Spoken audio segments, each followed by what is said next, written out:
আমার আল্লাহর পছন্দের বান্দা যারা, তাদের মধ্যে 16টা বৈশিষ্ট্য পাওয়া যাবে। এখানে 16টা বৈশিষ্ট্যের কথা আসছে, একটাও কিন্তু বলি নাই।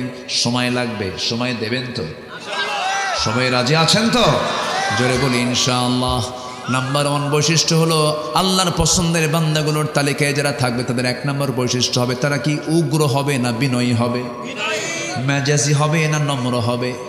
খুব নম্র হবে, বিনয়ী হবে, খুব সুন্দর করে মিষ্টভাষী হবে, সুন্দর করে কথা বলবে, কথার ভাঁজ হবে নম্র, চেহারার ভাঁজ হবে নম্র, চোখের ভাঁজ হবে নম্র, সুন্দর করে বলবে কথা, সুন্দর করে হাঁটবে, দেখেই মনে হবে বিনয়ী মানুষ।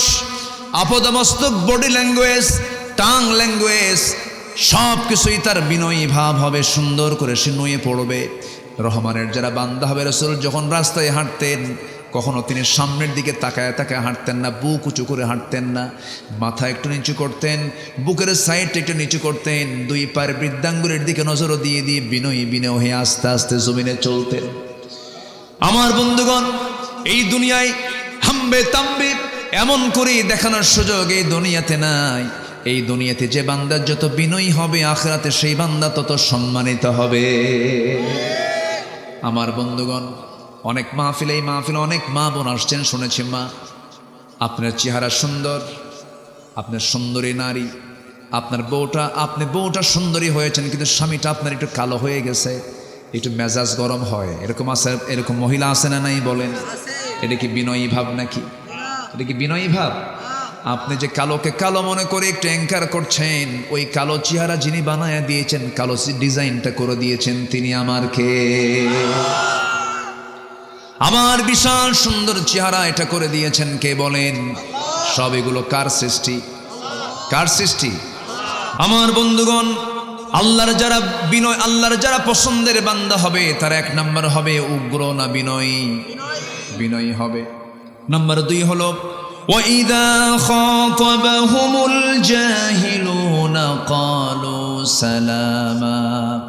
নাম্বার 2 হলো, যারা জাহেল লোক হবে, জাহেল লোকের সঙ্গে তারা তর্ক বিতর্ক করবে না, অযথা তর্ক করে সময় নষ্ট করবে না, কারণ মূর্খের সাথে জাহেলদের সঙ্গে কথা বললে নিজের সম্মান চলে যায়। শুধু সালামটা দিয়ে সেখান থেকে বিদায় হওয়া, এটা হচ্ছে আল্লাহর পছন্দের বান্দাদের গুণ। এটা আমরা তর্ক করব না, সালাম দেব। বলেন বলেন বলেন বলেন, তর্ক করব না, সালাম দেব, সালাম দেব। নাম্বার 3 হলো, ওয়াল্লাযীনা ইয়াবীতুনা লিরাব্বিহিম সুজদান ওয়া কিয়ামা। রহমানের যারা বান্দা, আল্লাহর পছন্দের যারা বান্দা, তারা রাত জেগে জেগে তারা আল্লাহর প্রেমে তারা কাঁদবে, চোখের পানি ফেলে ফেলে কাঁদবে। আমার বন্ধুগণ, সেজদা দেবে, সেজদা দেবে, কিয়াম করবে, এবং তারা কি করবে? রব্বানা সরিফ আন্না আযাব জাহান্নাম ইন্না আযাবাহা কানা গরামান ইন্নাহা সাআত মুস্তাকাররান ওয়া মুকামা। জাহান্নাম এত ভয়ঙ্কর, জাহান্নামের নাম শুনলে সাহাবে কেরাম কাঁদতে কাঁদতে অস্থির হয়ে যেতেন। আমার নবীজি যখন জাহান্নামের আয়াতগুলো বলতেন, অবলীলায় চোখের কোনা বেয়ে বেয়ে টপ টপ করে পানি পড়তো, রাসূল কাঁদতেন, সাহাবীরাও কাঁদতেন। এত ভয়ঙ্কর জাহান্নাম, জাহান্নামটা এত উত্তপ্ত হবে, জাহান্নামটার আগুনটা এত উত্তপ্ত হবে, আল্লাতী তাত্তালিউ আলাল আফইদাহ। আমার বন্ধুগণ, অন্তরগুলো, এই আফইদাহ অন্তরগুলো সব টকবক করতে থাকবে আগুনে। এমন ভয়ঙ্কর জাহান্নাম মহান রব্বুল আলামিন রেখে দিয়েছেন। এই যে সূর্য দেখি আমরা, এই সূর্য যদি জাহান্নামের মুখে ছেড়ে দেওয়া হয়, অবলীলায় এই সূর্য জাহান্নামের মধ্যে হেরে যাবে। এত ভয়ঙ্কর জাহান্নাম। সেই জাহান্নাম থেকে যারা আল্লাহর পছন্দের বান্দা, বাঁচার জন্য রাতের বেলা কেঁদে কেঁদে আল্লাহকে বলবে, আল্লাহ জাহান্নাম থেকে আমাকে বাঁচায় দাও। নাম্বার 4 চলে গেল। নাম্বার 5 হলো, যারা বিনয়ী বান্দা হবে তারা কখনো অপচয় করবে না, তারা কখনো কি করবে না? অপচয় করবে না। ওয়াল্লাযীনা ইযা আনফাকু লাম ইউসরিফু ওয়া লাম ইয়াকতুরু ওয়া কানা বাইনা যালিকা কাওয়ামা। রহমানের যারা পছন্দের বান্দা তারা কখনো বিনয়ী, তারা কখনো অপচয়কারী হবে না। টাকা আছে, পয়সা আছে, একটা গাড়ি যথেষ্ট, সেখানে শুধু গাড়ির মডেল চেঞ্জ করতে করতে কোটি কোটি টাকার খরচ করে ফেলে। এমন কিছু হাওয়ার ধনী আমার দেশে আছে না নাই? আসতে বলবেন না, আছে না নাই? আপনি হাজার হাজার কোটি টাকার মালিক হতে পারেন, কিন্তু সম্পদ আপনার কাছে আল্লাহ আমানত দিয়েছেন, অপচয় করার কোনো ক্ষমতা আপনার নাই। একজন ধনী সাহাবী ছিলেন সাইয়েদনা ওসমান রাদিয়াল্লাহু তাআলা আনহু, নবীদের জামাই। নবীজির কি জামাই? এক জামাই ছিলেন সবচেয়ে ধনী মানুষ মক্কার, আবার আরেকজন জামাই ছিলেন সবচেয়ে বড় ফকির, সবচেয়ে বড় ফকির। নবীজি তো সম্পদ দেখে বিয়ে দেন নাই, অর্থ দেখে বিয়ে দেন নাই, রাসূল বিয়ে দিয়েছেন হলো তাকওয়া দেখে। আমার বন্ধুগণ, ওসমান জিন্নুরাইনকে আল্লাহ রাসূল দুইটা মেয়েকে দিয়েছিলেন। একটা মেয়ে মারা যায়, তারপর আরেকটা মেয়েকে তারা হাতে তুলে দেন। আবার আমার নবীর সবচেয়ে কাছের দুলালি, সবচেয়ে আদরের মেয়ে ফাতিমাকে তিনি তুলে দেন একজন গরিব সাহাবীর সাথে, সাইয়েদনা আলী রাদিয়াল্লাহু তাআলার সাথে তিনি বিয়ে দিয়ে দেন। টাকা দেখে বিয়ে দেন নাই, সম্পদ দেখে বিয়ে দেন নাই। তবে হ্যাঁ, প্রশ্ন আসতে পারে তাহলে জিন্নুরাইন, ওসমান জিন্নুরাইনের সঙ্গে তিনি বিয়ে দিলেন না, রাসূল সম্পদ দেখে বিয়ে দেন নাই। দেখেন কেমন ধনী তিনি। সাইয়েদনা ওসমান বলছেন, ইয়া রাসূলুল্লাহ, আমি আপনার কাছে আজকে একটা দোয়ার জন্য আসছি। কি দোয়া? হুজুর, আমি যেন গরিব হই।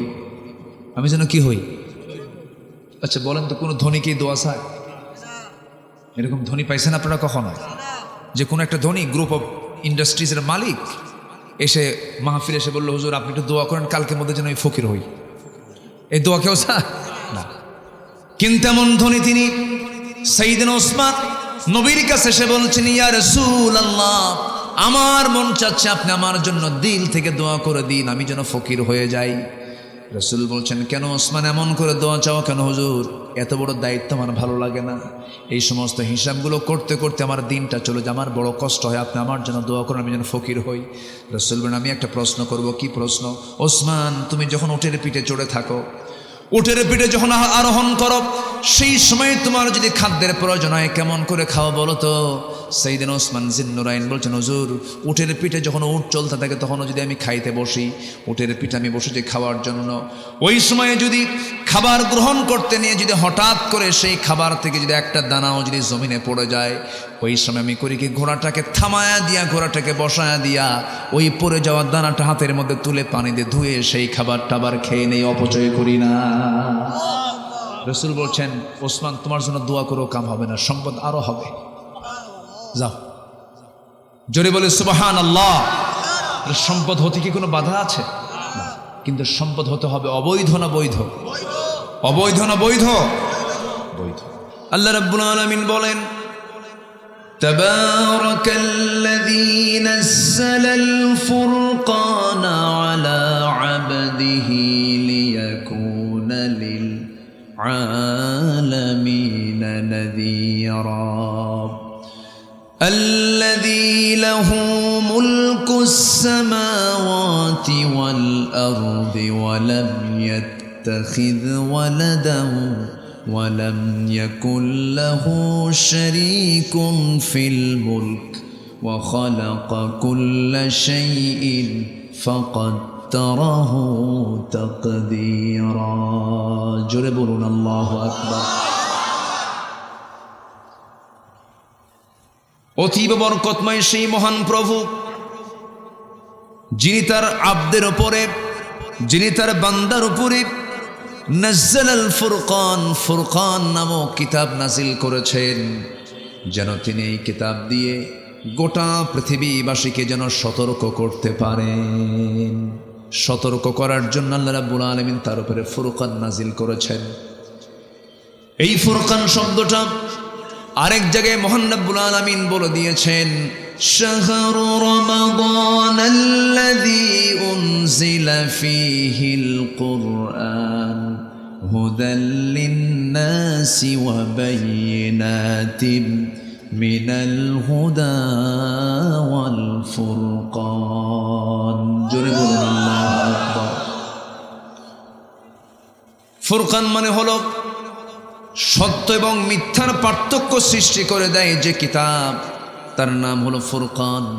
কোনটা হক, কোনটা বাতিল, কোনটা ন্যায়, কোনটা অন্যায়, কোনটা প্রহিবিট, কোনটা লেজিটিমেট, কোনটা বৈধ, কোনটা অবৈধ, কোনটা আলো, কোনটা অন্ধকার, কোনটা সত্য, কোনটা মিথ্যা, কোনটা ন্যায়, কোনটা অন্যায়, যেটা যাচাই বাছাই করে যেটা পার্থক্য সৃষ্টি করে দেয়, তার নাম হলো ফুরকান।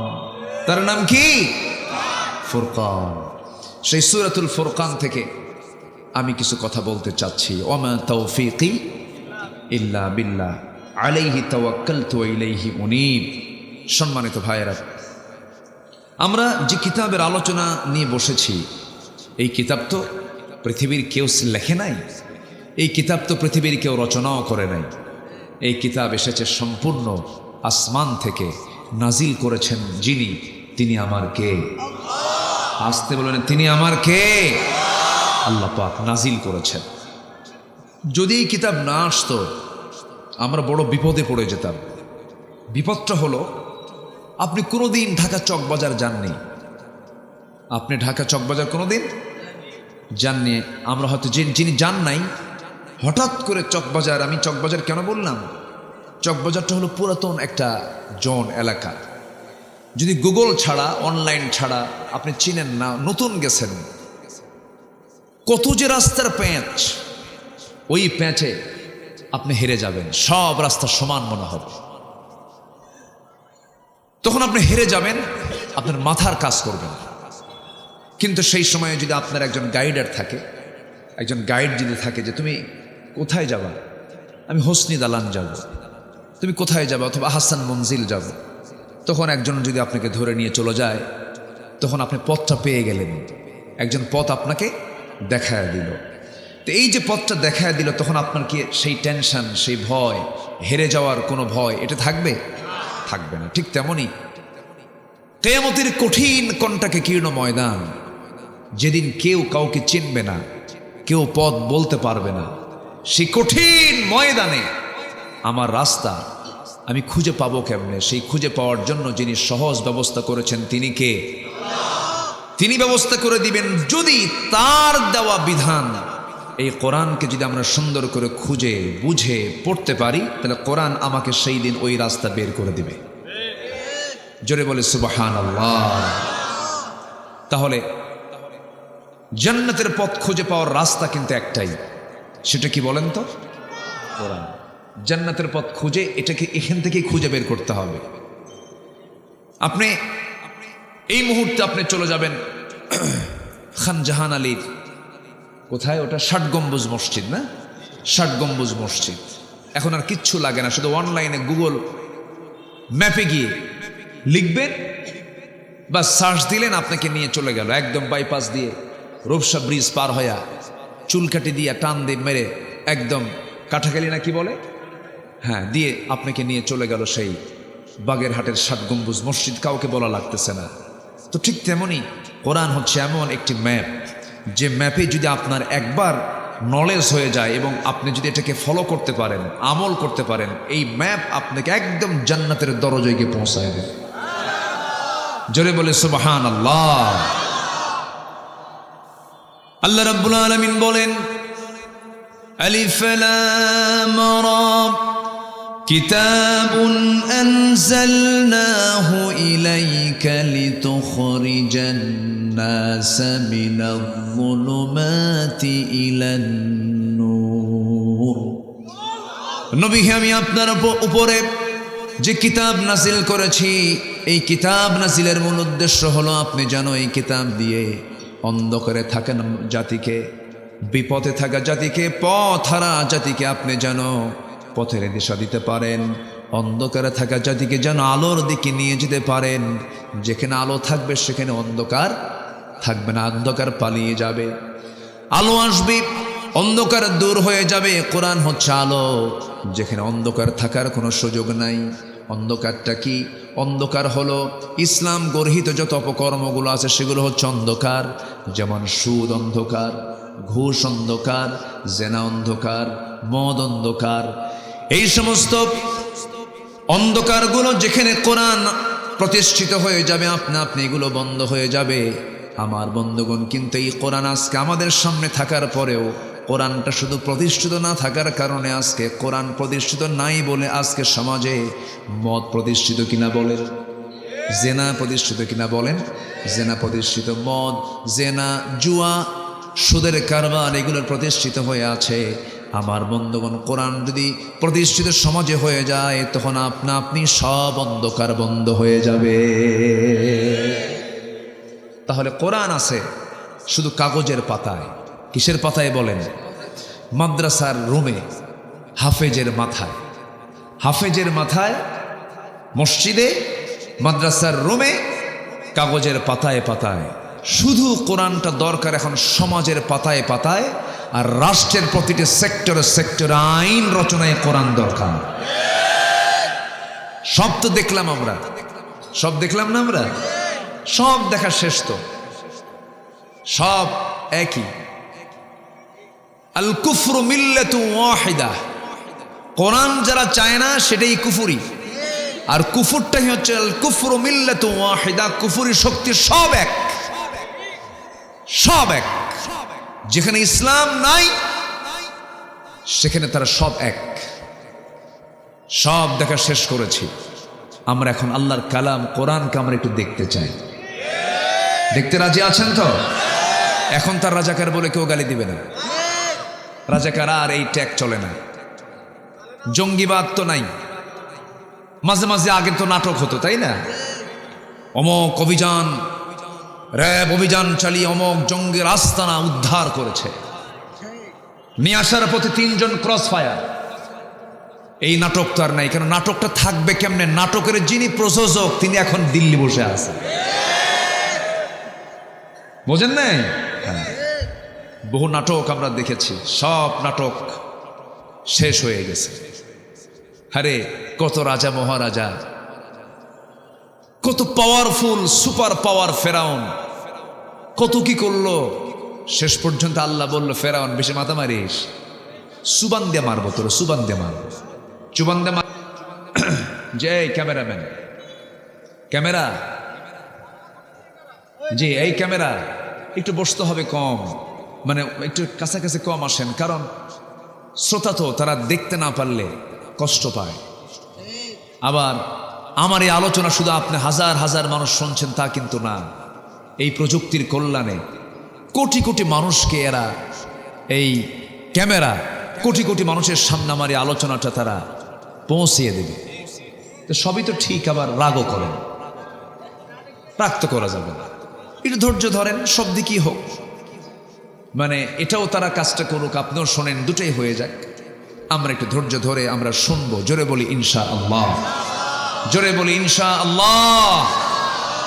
আমার দিকে তাকান এখন। তাহলে আমরা কি কোরআনকে দেখবো না ইনশাআল্লাহ? কোরআন আমরা চাবো এক জায়গায় না সব জায়গায়? এক জায়গায় না সব জায়গায়? ইমামের পিছনে নামাজে দাঁড়াইছেন আপনি, নামাজ শুরু করে কোন সূরা দিয়া? কোন সূরা দিয়া বলেন? সূরাতুল ফাতিহা।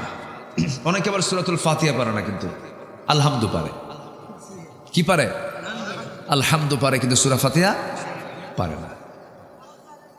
হ্যাঁ, সূরাতুল ফাতিহা দিয়ে শুরু করলেন ইমাম, 7 দিন তিনি পড়লেন, কিন্তু হঠাৎ একদিন ইমাম সাহেব বলে ফেললেন, আজকে সূরা ফাতিহা দিয়ে শুরু করব না, ইখলাস দিয়ে শুরু করব। কি দিয়ে বলেন? ইখলাস দিয়ে শুরু করব। আবার অনেকে ইখলাস পারে না, কুলহু পারে, কুলহু দিয়ে শুরু করব। এই চিন্তা করে যদি কোনো ইমাম শুধু সূরাটা একটু আগে পড়ে যদি করে, যদি ইখলাস দিয়ে যদি শুরু করে, সূরা ফাতিহাটা পড়ে পড়ে, কোনো মুসল্লি কি তার ইমামতি মানবে নাকি? কেন মানবে না? সূরা কি উল্টা করছে? সূরা তো উল্টা করে নাই, শুধু নিয়ম উল্টা করছে। সূরা তো উল্টা হয় নাই। সূরা কি উল্টা পাল্টা হয়েছে?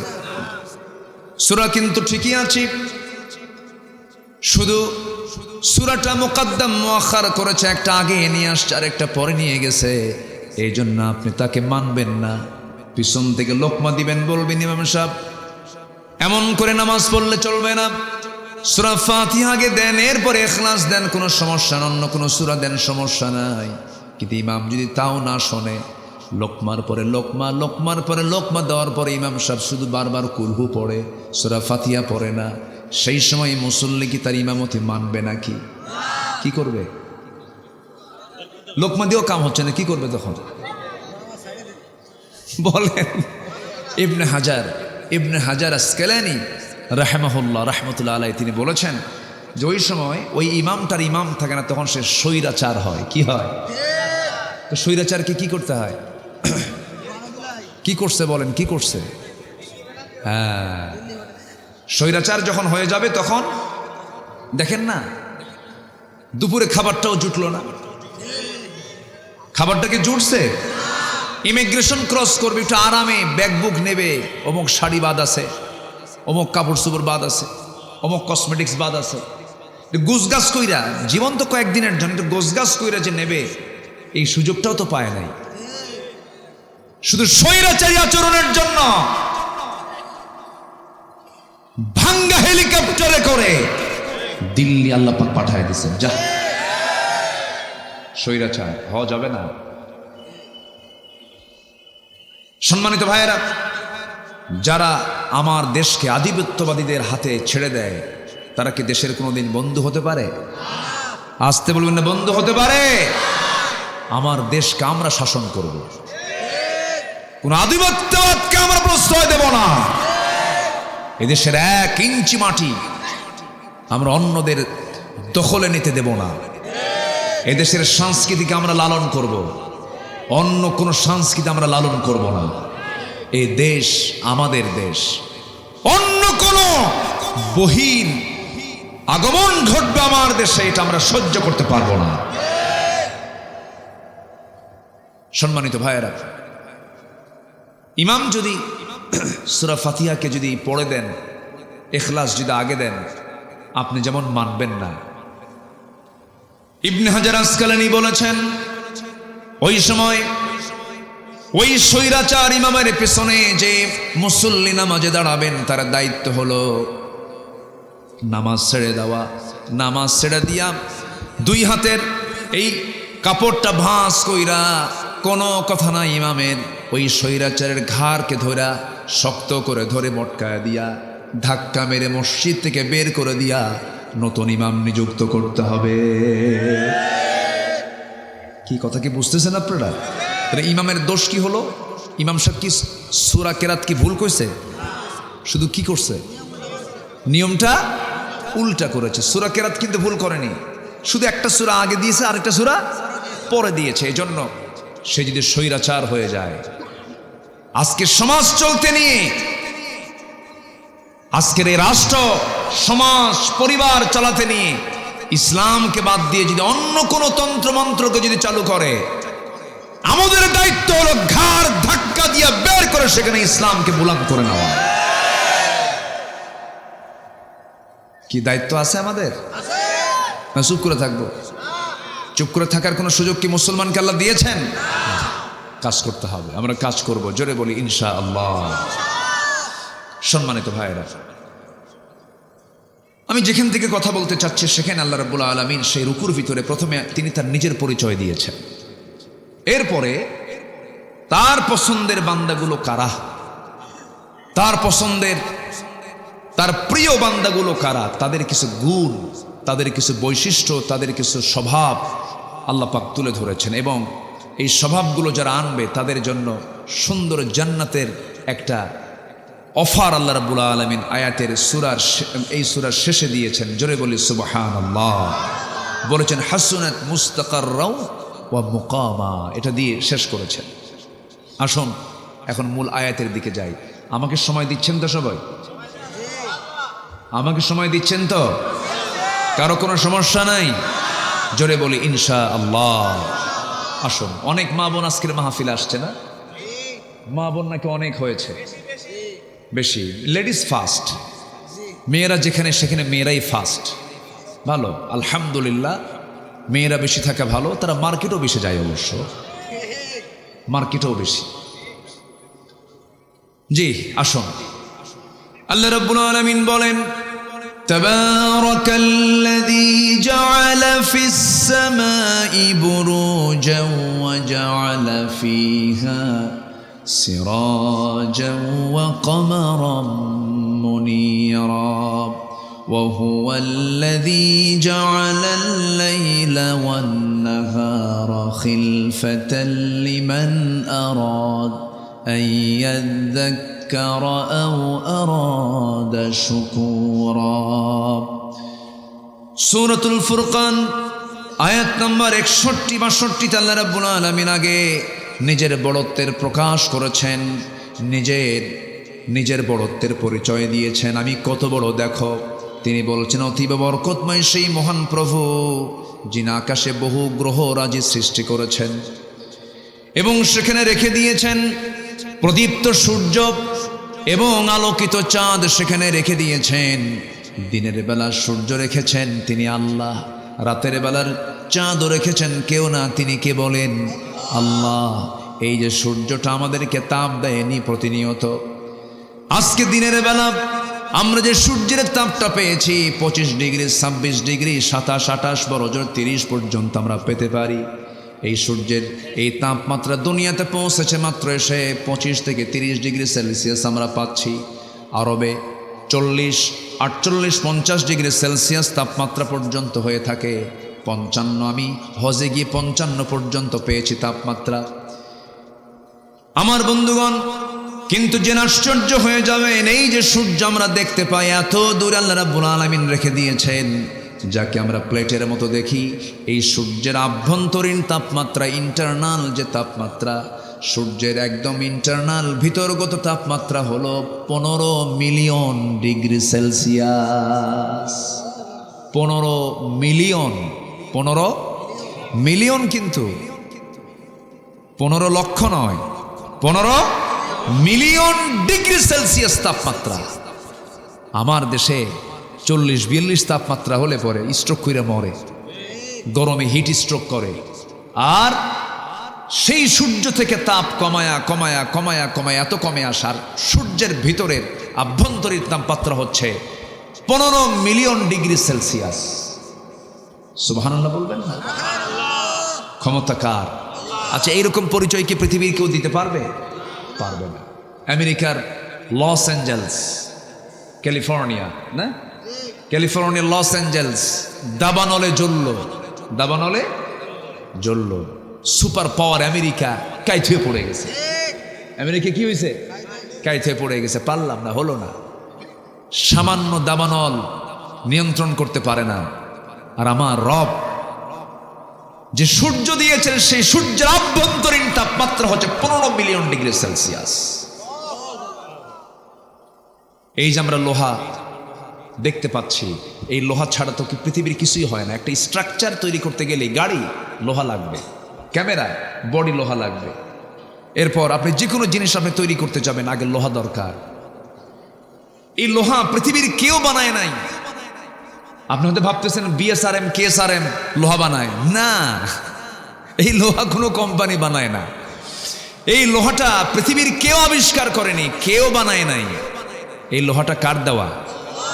এবং এই লোহাটা নাজিল করেছেন আল্লাহ তাআলা আকাশ থেকে। সুবহানাল্লাহ বলবেন না? ওয়ানজালনাল হাদিদ ফীহি বাসুন শাদীদু ওয়া মানাফিউ লিন-নাস। আল্লাহু আকবার। আল্লাহ নাজিল করেছেন। এই লোহাটা যদি কেউ বানাতে যায়, লোহা বানাতে যে তাপমাত্রার প্রয়োজন, সেই তাপমাত্রা হলো 5 billion degree Celsius. 5 billion degree Celsius, যা সূর্যের দ্বারা অসম্ভব নয়। তাহলে লোহাটা আসলো কোন জায়গা থেকে? বিজ্ঞান গবেষণা করে বলছে বহির্জগৎ থেকে আসছে। হয়তো কোনো সুপারনোভা বিস্ফোরণ হয়েছে, সেখান থেকে লোহা নাজিল হয়েছে। আল্লাহ বলছেন 1500 বছর আগে আমি আল্লাহ রাব্বুল আলামিন আসমান থেকে লোহা নাজিল করে দিয়েছি। কি কুদরত আল্লাহ! আল্লাহ বলছেন, বান্দা, এমন পরিচয় পৃথিবীর কেউ তোমাকে দিতে পারবে না যে পরিচয় আমি দিচ্ছি। আমি রব, আমার পরিচয় দেখ। আমার পরিচয়টা কি? আমি হলাম সূর্যের মালিক, ওয়াকামারাম মুনিরা, এবং আলোকিত চাঁদের মালিক। চাঁদের নিজস্ব কোনো আলো নাই, চাঁদের যে নিজস্ব আলো নাই বিজ্ঞান হালে এসে বলে দিয়েছে। আর কোরআন আজ থেকে 1500 বছর আগে রাসূলকে জানিয়ে দিয়েছেন, হে রাসূল, আমি হলাম আলোকিত চাঁদের মালিক। জোরে কোন সুবহানাল্লাহ। ওটা আলোকিত হয়, অন্যের আলোতে আলোকিত হয়, নিজস্ব কোনো আলো নাই। আল্লাহ রাব্বুল আলামিন সেকেন্ড আয়াতে বলছেন, ওয়া হুয়াল্লাযী জাআলাল লাইলা ওয়ান নাহারা খিলফাতান লিমান أراد أن يذكر أو أراد شكورا এবার তিনি বলছেন তিনি সেই মহান প্রভু যিনি রাতের মধ্যে দিন ঢুকান দিনের মধ্যে রাত ঢুকান এখন দিনটা একটু ছোট হচ্ছে না বড় হচ্ছে বলেন বলেন বলেন শীতের মধ্যে কি ছিল ছোট ছিল ঘুম থেকে উঠেই দেখা যায় 12টা বেজে গেছে এই যে রাত ছোট আবার দিন বড় রাত ছোট এটা কেউ করে না এটার একমাত্র ক্ষমতা যিনি রাখেন তিনি আমার কে তিনি আমার কে রাতের মধ্যে দিন ঢুকায় দেন দিনের মধ্যে রাত ঢুকায় দেন তুলিজুল লাইলা ফিন নাহারি ওয়া তুলিজুন নাহারা ফিল লাইলি ওয়া তুখরিজুল হাইয়া মিনাল মাইয়িতি ওয়া তুখরিজুল মাইয়িতা মিনাল হাই ওয়া তারযুকু মান তাশাউ বিগাইরি হিসাব জোরে বলুন আল্লাহু আকবার তুমি প্রভু আল্লাহ রাতের মধ্যে দিন ঢুকাও দিনের মধ্যে রাত ঢুকাও জিন্দাকে মুর্দা করো মুর্দাকে জিন্দা করো সকল ক্ষমতা একমাত্র কার সে আল্লাহ বলছেন বান্দা এমন পরিচয় তো কেউ দিতে পারবে না আমি একমাত্র এই পরিচয় দিতে পারি এবার আল্লাহ রাব্বুল আলামিন বলছেন বান্দারে আমাকে ভুলে যাবি না আমি তোর জন্য কি ব্যবস্থা করি না এই সব ব্যবস্থা রেখে দিয়েছি সূর্য দিলাম চন্দ্র দিলাম বৃষ্টির প্রয়োজন বৃষ্টি দিলাম সেই বৃষ্টিটার পদ্ধতি কত সুন্দর করে আমি তোর সামনে প্লেস করলাম এমন সুন্দর করে আল্লাহ রাব্বুল আলামিন বৃষ্টির ব্যবস্থা করে দিয়েছেন এমন সুন্দর করে বৃষ্টির পদ্ধতি ওয়াটার সাইকেল করেছেন পানি চক্র করেছেন এই মাটির এই আমার আপনার বাড়ির সামনের জোলা থেকে পানিগুলো তোলেন ময়লা পানিগুলো সুন্দর করে ফিল্টারিং করে তোলেন তিনি আমার কে শীতের দিন পানিগুলো কমে কমে যায় পুকুরের পানি কমে না কমে কমে যায় এটা বাষ্পীয় হয়ে যায় কিন্তু লবণ পানি যদি হয় লবণ পানি তোলেন না ময়লা পানি যদি হয় ময়লা পানি তোলেন না একে ফিল্টারিং করেন ফিল্টারিং মেশিন কি দেখা যায় নাকি দেখা যায় কিন্তু অবশ্যই এখানে পরিশোধন আছে না নাই মেশিন আছে না নাই সেই মেশিন যেমন আমরা দেখতে পাই না তেমনি আমরা আল্লাহকেও দেখতে পাই না আল্লাহু আকবার বলেন কিন্তু অবশ্যই একটা মেশিন আছে আমার বন্ধুগণ আল্লাহ রাব্বুল আলামিন এই আবহাওয়া বিজ্ঞান নিয়ে কথা বলেছেন সমুদ্র বিজ্ঞান নিয়ে কথা বলেছেন মেঘমালা নিয়ে কথা বলেছেন ১৫০০ বছর আগে যে তথ্য মহান রাব্বুল আলামিন দিয়েছেন এমন তথ্য আজকের বিজ্ঞান যদিও তারা প্রমাণ করতে চেয়েছে বলতে চাচ্ছে কিন্তু তারা মূলত কোরআন কি গবেষণা করে তা বের করেছে জোরে বলি আলহামদুলিল্লাহ আমার ভাইয়েরা আল্লাহ রাব্বুল আলামিন বান্দা কি বুঝিয়ে দিচ্ছেন বান্দা গোটা পৃথিবীর যা কিছু তোমার চোখের সামনে তুমি দেখতে পাও সব আমার অবদান আমি ছাড়া কেউ এগুলো করে না আল্লাহ রাব্বুল আলামিন সুন্দর করে আকাশের মেঘ নিয়ে কথা বলছেন আল্লাহুল্লাযী ইউরসিলুর রিয়াহা ফাতুসিরু সাহাবান ফায়াবসুতুহু ফিস সামাই কাইফা ইয়াশা ويجعله كسفا فترى الودق يخرج من خلاله فإذا أصاب به من يشاء من عباده إذا هم يستبشرون جنبرون الله أكبر তিনি বায়ু প্রেরণ করেছেন তা মেঘমালাকে সঞ্চারিত করে অথবা তিনি মেঘমালাকে যেভাবে ইচ্ছা সেইভাবে আকাশে ছড়িয়ে দেন এই যে বায়ুর প্রবাহ বিজ্ঞান প্রমাণ করেছে আজকে কিন্তু আল্লাহ রাব্বুল আলামিন ১৫০০ বছর আগে সূরা রুমের ৪৮ নম্বর আয়াতে তা বলে দিয়েছেন জোরে বলি সুবহানাল্লাহ এই বৃষ্টিপাত আমরা যে আকাশ হতে হতে দেখি আল্লাহ রাব্বুল আলামিন এই পানিগুলো জমিন থেকেই তোলেন অপরিমিত পানি তোলেন আল্লাহ রাব্বুল আলামিন বলেন ওয়াল্লাযী নাযালা মিনাস সামাই মাআন বিকদর ফাআনশারনা বিহি বালদাতাম মাইতান কাযালিকা তুখরাজুন জোরে বলুন আল্লাহু আকবার সূরাতুল যুখরুফ আয়াত নম্বর 11 আল্লাহ রাব্বুল আলামিন সেই পরিমাণ পানি জমিন থেকে তোলেন, পানি চক্রের মধ্য দিয়ে বাষ্পীয় করে তোলেন, যে পরিমাণ পানি আল্লাহ পাক বৃষ্টি আকারে নাজিল করেন। জোরে কোন সুবহানাল্লাহ। অপরিকল্পিত না পরিকল্পিত? বলেন বলেন। শুধু পরিকল্পনা না, সূক্ষ্ম পরিকল্পনা? সূক্ষ্ম পরিকল্পনা তার। এমন সুন্দর করে পানি চক্র আকারে এই পানির ব্যবস্থাপনা আল্লাহ পাক নিজেই সুন্দর করে পরিচালনা করছেন। আমার বন্ধুগণ, পৃথিবীর কোনো টেকনোলজি পারবে না, কিয়ামত পর্যন্ত চেষ্টা করবে, পারবে না, কোনো ক্রমেই সম্ভব নয়। প্রতি সেকেন্ডে ভূপৃষ্ঠ থেকে প্রতি সেকেন্ডে 16 মিলিয়ন টন পানি বাষ্প হয়ে আকাশে ওড়ে, এবং প্রতি বছর তার পরিমাণ দাঁড়ায়, বিজ্ঞান গবেষণা করে দেখেছে 513 ট্রিলিয়ন পানি আল্লাহ পাক জমিন থেকে আকাশে তুলে নেয়। আল্লাহু আকবার। এই ক্ষমতা কার? আর বান্দা কয় আমি তো সুপার পাওয়ার। কিসের সুপার পাওয়ার? তুই তো 3 বার টয়লেটে গেলি তো তুই হুঁশ থাকবে না, তোর সুপার পাওয়ার কিসের? বান্দার কোনো সুপার পাওয়ার আছে? মানুষ তো দুর্বল সবচাইতে। একটু লুজ মোশন হলে 7-8 বার পায়খানা করলি তো বোঝে না কি তুমি কেডা, আমি তো চিনতেছি না, কি ঠিক কিনা? খ সব শেষ। আমার বন্ধুগণ, আল্লাহর বড়ত্ব, আল্লাহর মহত্ব, আল্লাহর বিশালত্ব যদি আমরা বুঝতে পারি, তখন আমার ভিতরে কোনো অহংকার কাজ করবে না, আমার মধ্যে বিনম্রতা চলে আসবে, আমার মধ্যে আল্লাহর ভয় চলে আসবে, পরকালীন জবাবদিহিতা চলে আসবে। এই জন্য আল্লাহ পাক তার নিজের পরিচয়টা আগে দিচ্ছেন, বান্দা আমার পরিচয়টা শোনো। এবার আল্লাহ রাব্বুল আলামিন বান্দাকে বলছেন, বান্দা তোর পরিচয় কেমন হওয়া দরকার, এবার তোর পরিচয় দিয়ে দিচ্ছি। এই সমস্ত গুণগুলো, বৈশিষ্ট্যগুলো তুই অর্জন করবি। আল্লাহু আকবার। কোরআন যত সাজানো গোছানো কিতাব, কোরআনের মজা যদি কেউ পায়, এই কিতাব ছাড়া পৃথিবীর কোনো কিতাব তার ভালো লাগবে না। জোরে বলে সুবহানাল্লাহ। আমরা এই কিতাবের সঙ্গে সম্পর্ক রাখবো বেশি। জোরে বলি ইনশাআল্লাহ। কোরআন পড়বো বেশি, কোরআন শুনবো বেশি, গান শুনবো। এই শুনবেন?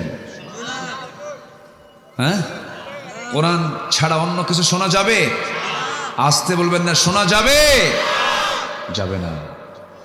এই কান কে দিয়েছেন? বলেন, এই কান কে দিয়েছেন খারাপ কিছু শোনার জন্য? এই চোখ কে দিয়েছেন? চোখের পেছনে লক্ষ লক্ষ সূক্ষ্ম সূক্ষ্ম নার্ভ দিয়েছেন কে? এই চোখে যদি কোনো ধুলা ঢোকে, তখন সঙ্গে সঙ্গে চোখে কি বের হয়? পানি বের হয়। এই পানিটার পেছনে মেশিন দিয়েছেন কে? আল্লাহু আকবার। পানি বের হয়ে দ্রুত গতিতে, এই ওয়াইন্ডম্যান দিয়ে প্রথম দ্রুত গতিতে ধুলাবালিগুলো সাফ করে আল্লাহ চোখটাকে ফ্রেশ করে দেয়। সুবহানাল্লাহ বলবেন না? গাড়ি চলতেছে, গ্লাসে ধুলা চলে আসছে, এখন তো অটোমেটিক অনেক উন্নত প্রযুক্তির গাড়ি চলে আসছে, চট করে ওয়াইফার চালু হয়ে যায়।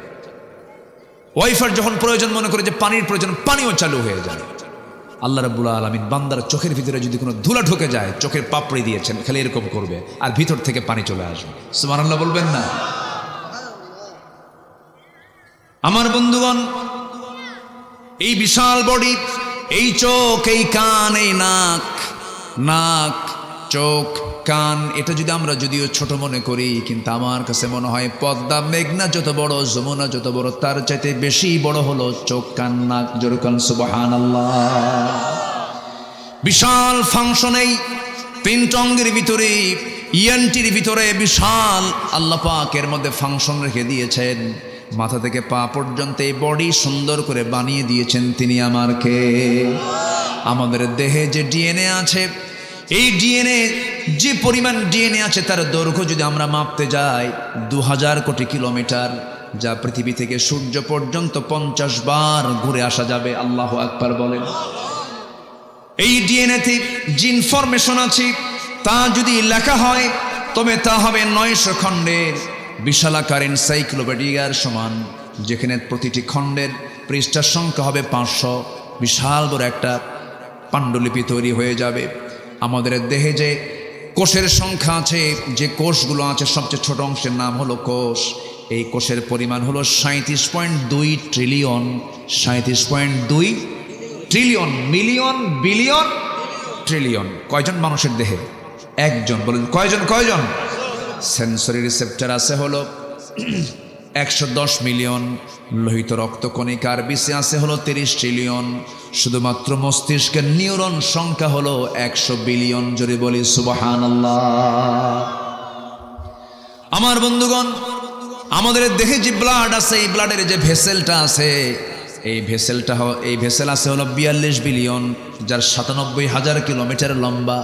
মাত্র 3 হাত 1.5 হাত সাইজের ইয়ারফোন যদি ইয়ারফোন যদি পকেটে রেখে দেই, কিছুক্ষণ পর বের করলে তার মধ্যে 4-5টা প্যাঁচ পড়ে যায়। অথচ আল্লাহ রাব্বুল আলামিন এই ব্লাড ভেসেল দিয়েছেন যার 97 কিলোমিটার লম্বা, কোনোদিন প্যাঁচ লাগে না। সুবহানাল্লাহ বলবেন না? কে করে দিয়েছেন? আসতে বলবেন না, কে করে দিয়েছেন? আল্লাহ বলছেন, বান্দা আমাকে চেনার জন্য কোথাও যাওয়া লাগবে না। ওয়াফি আনফুসিকুম আফালা তুবসিরুন, বান্দা নিজের দিকে তাকায় দেখো আমি তোমাকে কত সুন্দর করে বানায়া দিছি। আমার বন্ধুগণ, আল্লাহ রাব্বুল আলামিন নিজের পরিচয় দিয়ে এবার বান্দার পরিচয় কেমন হবে, বান্দা কোন চরিত্র নিয়ে বান্দা জীবন যাপন করবে, এই প্রসঙ্গে এবার বলছেন, ওয়া ইবাদুর রহমানিল্লাযীনা ইয়ামশুনা আলাল আরদি হাওনা ওয়া ইযা খাতাবাহুমুল জাহিলুনা ক্বালু সালামা والذين يبيتون لربهم سجدا وقياما والذين يقولون ربنا اصرف عنا عذاب جهنم إن عذابها كان غراما إنها ساءت مستقرا ومقاما جربنا الله أكبر। আমার আল্লাহর পছন্দের বান্দা যারা, তাদের মধ্যে 16টা বৈশিষ্ট্য পাওয়া যাবে। এখানে 16টা বৈশিষ্ট্যের কথা আসছে, একটাও কিন্তু বলি নাই। সময় লাগবে, সময় দেবেন তো? সবাই রাজি আছেন তো? জোরে বলি ইনশাআল্লাহ। নাম্বার 1 বৈশিষ্ট্য হলো, আল্লাহর পছন্দের বান্দাগুলোর তালিকায় যারা থাকবে তাদের 1 নম্বর বৈশিষ্ট্য হবে, তারা কি উগ্র হবে না বিনয়ী হবে? মেজাজি হবে না নম্র হবে? খুব নম্র হবে, বিনয়ী হবে, খুব সুন্দর করে মিষ্টভাষী হবে, সুন্দর করে কথা বলবে, কথার ভাঁজ হবে নম্র, চেহারার ভাঁজ হবে নম্র, চোখের ভাঁজ হবে নম্র, সুন্দর করে বলবে কথা, সুন্দর করে হাঁটবে, দেখেই মনে হবে বিনয়ী মানুষ। আপদমস্তক বডি ল্যাঙ্গুয়েজ, টাং ল্যাঙ্গুয়েজ সব কিছুই তার বিনয়ী ভাব হবে, সুন্দর করে সে নুয়ে পড়বে। রহমানের যারা বান্দা হবে, রাসূল যখন রাস্তায় হাঁটতেন কখনো তিনি সামনের দিকে তাকায় তাকায় হাঁটতেন না, বুক উঁচু করে হাঁটতেন না, মাথা একটু নিচু করতেন, বুকের সাইডটা একটু নিচু করতেন, 2 পায়ের বৃদ্ধাঙ্গুলের দিকে নজরও দিয়ে দিয়ে বিনয়ী বিনয় হয়ে আস্তে আস্তে জমিনে চলতেন। আমার বন্ধুগণ, এই দুনিয়ায় হাম্বে তাম্বে এমন করে দেখানোর সুযোগ এই দুনিয়াতে নাই। এই দুনিয়াতে যে বান্দা যত বিনয়ী হবে, আখিরাতে সেই বান্দা তত সম্মানিত হবে।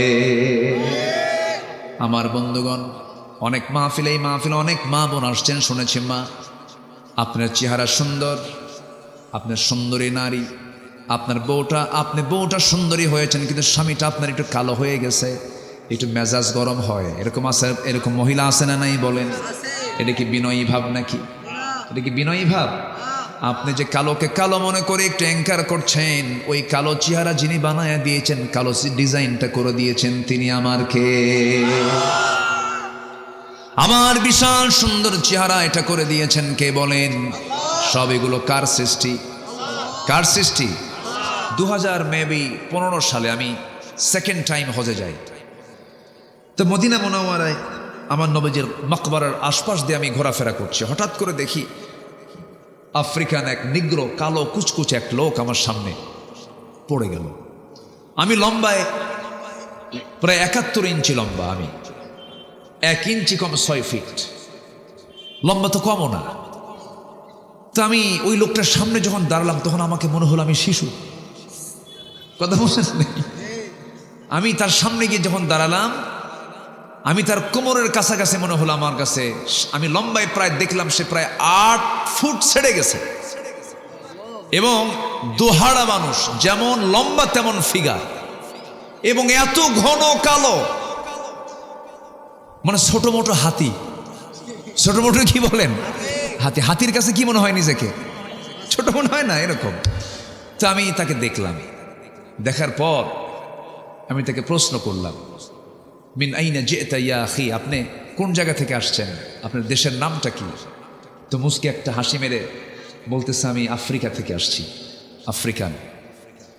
তো আমি তাকে একটা প্রশ্ন করলাম যে এই যে আপনি দেখতেছেন ইউরোপিয়ান, আমেরিকান, মিশরি, আরব, রাশিয়া, এই যে সুন্দর সুন্দর একদম লাল টকটকে সুন্দর চেহারা ঘোরে, আপনার খারাপ লাগে না কেন? এত সুন্দর মানুষ, আপনি এত কালো। তো এই কথা শোনা মাত্রই সে একটা মুচকি হাসি মারলো। হাসি মারার সঙ্গে সঙ্গে দাঁতগুলো কালোর মাঝে একদম ফুটে উঠলো একদম। মানে একটাই শুধু সাদা অংশ, সেটা কি? দাঁত। আর সব কি? এটা মুচকি হাসি মেরে আমার দিকে তাকায়া এই 5টা আঙ্গুলের ভিতরে শাহাদাত আঙ্গুলিটা এরকম উঁচা করলো, লম্বা তো এরকম উঁচা করে রাখছে এরকম করে। এই নখ যে মোটা, আমার কবজি এত মোটা না, বুঝলেন তো? বলতেছে এরকম করে, এগুলো কোনো চেহারা হলো? কি কথা কি বুঝতেছেন আপনারা? কি এগুলো কোনো চেহারা হলো? চেহারা তো আমার। সুবহানাল্লাহ বলবেন না? সে সন্তুষ্ট, সে তার ওই কালার ওই চেহারা নিয়ে সে সন্তুষ্ট। নিজেকে কখনো দুর্বল ভাববেন না। আমাকে আল্লাহ যা বানিয়েছেন এটাই সবচেয়ে শ্রেষ্ঠ সৃষ্টি। আল্লাহ, আল্লাহু আকবার বলেন। আমরা সবাই সুন্দর। মা, স্বামীটা একটু কালো হয়েছে, মন খারাপ করবেন কেন? আল্লাহ তো বানিয়ে দিয়েছেন। মাঝে মাঝে অহংকার করে, বিনয়ী কি অহংকারী হয়? যে বিনয়ী হবে সে কি অহংকারী হবে? অহংকারী লোক কি বিনয়ী হতে পারে? আর বিনয়ী লোক কি কখনো অহংকার দেখাতে পারে? মাঝে মাঝে একটু হুমকি দেয়, তুমি যেরকম কালো মানুষ, আমার মতো একটা সুন্দরী মেয়েকে তুমি বউ হিসেবে পাইছো, এই তোমার 14 গোষ্ঠীর কপাল। এই কয় কি না কন, এরকম মহিলা আছে না নাই?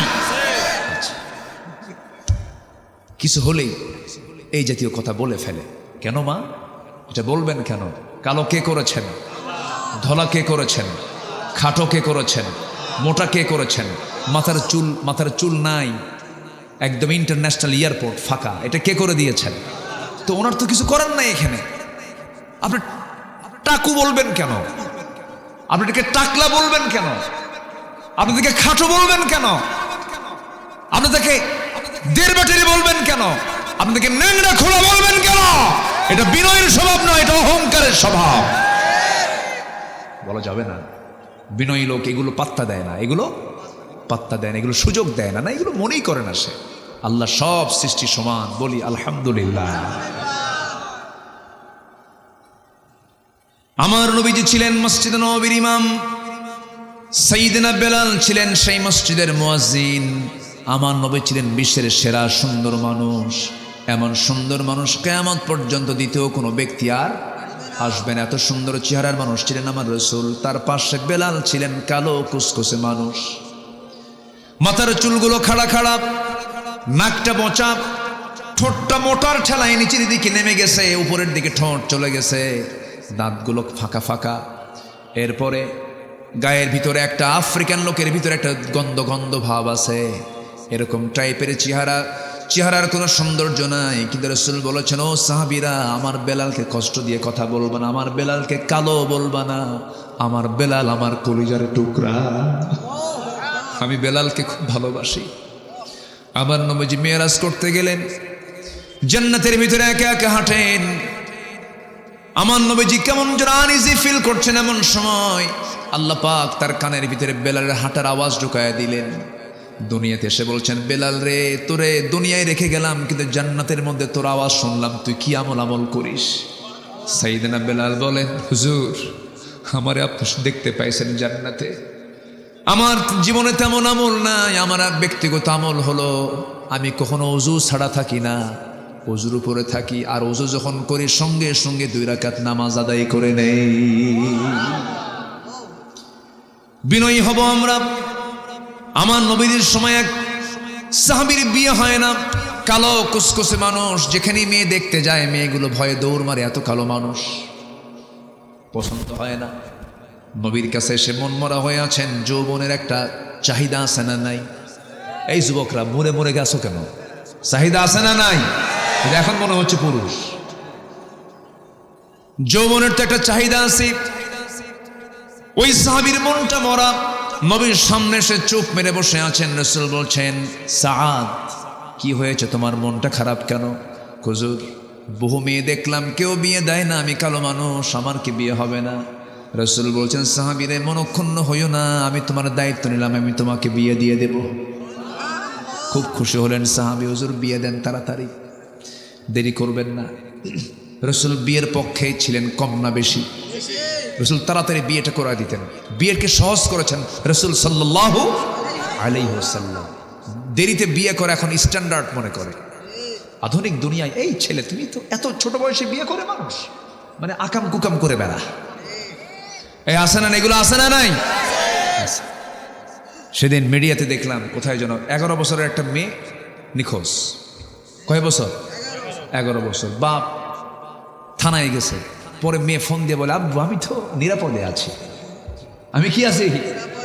বাবা তুমি কোথায়? আমি তো একজনের সঙ্গে চলে আসছি আব্বু, ও আমাকে খুব লাইক করে। বয়স কত বছর? 11 বছর। মাথায় রাখতে হবে এগুলো। আমার নবীজি বললেন, তোমার বিয়ে হবে, আমি তোমাকে বলে দিচ্ছি, ওই জায়গায় একটা মেয়ে আছে, ওই বাড়িতে ইবনু হাব নামে একজন আমার সাহাবী আছে, তার মেয়ে সুন্দরী, যাও প্রস্তাব নিয়ে যাও। সাহাবী বলছেন, হুজুর আমি আর প্রস্তাব দিতে পারবো না, আপনি আমাকে একটা লিখিত করে দেন। আমার নবীজি সুন্দর করে একটা রেসানা দিলেন, চিঠি দিলেন। সেই চিঠিখানা নিয়ে মেয়ের বাবার কাছে গিয়ে সালাম দিয়ে বলেন, মেয়ের বাপ এই যে চিঠি পড়, তাড়াতাড়ি ব্যবস্থা কর। তাড়াতাড়ি ব্যবস্থা কর। চিঠিখানা যখন তার হাতে দেওয়া হলো, চিঠিখানা পড়লেন। চিঠির শুরুটা যখন দেখলেন, চিঠিখানা সম্মানজনক চিঠি, রাসূল তার পক্ষ থেকে পাঠিয়েছেন। সাহাবী চোখের পানি আটকাতে না পেরে কেঁদে কেঁদে বলছেন, আরে বিশ্বনবী তার বিশ্বনবীর আসন থেকে আমার মেয়ের কথাও তিনি মনে রেখেছে। দারুণ খুশি হয়ে গেলেন, কিন্তু পরক্ষণে তিনি মনে মনে ভাবলেন, সাহাবী তো কালো, কিন্তু আমার মেয়েটা চাঁদের মতো সুন্দরী, মেয়ে পছন্দ করবে কিনা জানি না। সঙ্গে সঙ্গে তিনি করলেন কি, এবার বললেন, শোনো সাদ, আমি তো রাজি আছি, মেয়ের বাপ হয়ে আমি রাজি আছি, রাসূল পাঠিয়েছেন, কোনো আপত্তি নাই, কিন্তু মেয়েটা আমার কি যে করে, একটু অনুমতির প্রয়োজন আছে।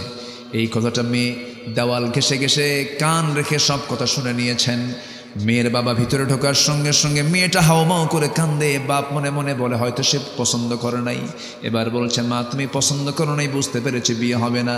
এবার মেয়েটা বলছে, বাবা বুঝতে ভুল করেছো, এই যে ছেলেটা আজকে আমার বাড়িতে প্রস্তাব নিয়ে এসেছে, যাকে রাসূল পাঠিয়েছেন, আমার এই জীবনে যদি বিয়ে হয়, নবীর পছন্দ করা সেই কালো ছেলেই হবে আমার স্বামী। সুবহানাল্লাহ বলবেন না?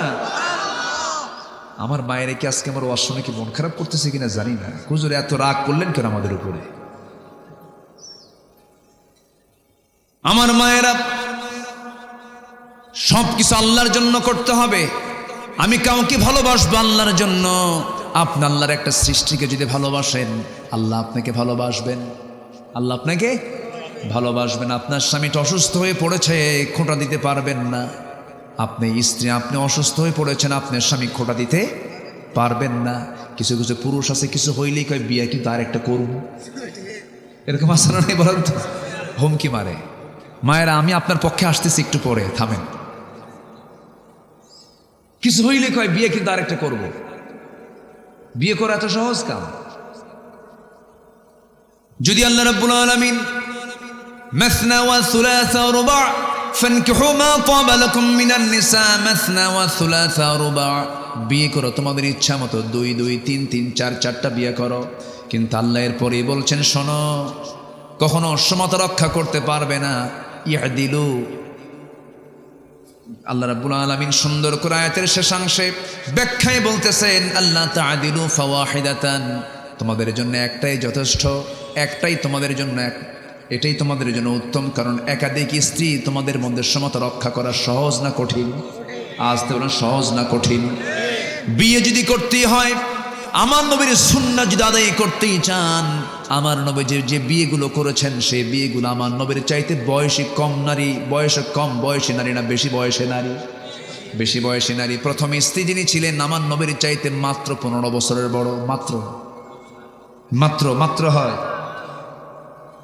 15 বছরের বড়। মানে একটা মহিলা 13 বছর বয়সে যদি বিয়ে হয়ে যায়, 15 বছরে মা হয়ে যাবেন। ছেলে বয়সী বলা যায়, অথচ আমার নবীজি 15 বছরের বয়সে বড় একজন মহিলাকে নিয়ে তিনি তার 24টা বছরে তার যৌবন পাড়ে দিয়েছেন, দ্বিতীয় কোনো বিবাহ করেন নাই। আমার নবীজি এমনও বলেন, আমার খাদিজা যদি জীবনের শেষ সময় পর্যন্ত বেঁচে থাকতো, আমার আল্লাহ আমাকে দ্বিতীয় কোনো বিবাহের অর্ডার দিতেন না। মানে কি, এই কথাগুলো কি বলে, বিয়ে ঘন ঘন করো। আমার মায়েরা মনে মনে বলতেছে, হুজুর ভালো করে কম, ভালো করে কম। বিয়ে যদি করতেই হয়, আমার মায়ের আমার পক্ষে সায় দিবেন, আমার মায়ের আমার পক্ষে রায় দিয়ে দিবেন। বিয়ে যদি করতেই চান পুরুষ মানুষ, আপনার 3টা লাগবে, 4টা বউ লাগবে। রাসূল যে তরিকায় বিয়ে করেছেন, তিনি যে বিয়েগুলো করেছেন, সেই স্ত্রীগুলো ছিল হলো বয়স্কা মহিলা, যৌবন ছিল না, যুদ্ধে অসহায় হয়ে পড়ে গেছে, তাদেরকে নিয়ে এসে রাসূল স্ত্রীত্বের মর্যাদা দিয়েছেন।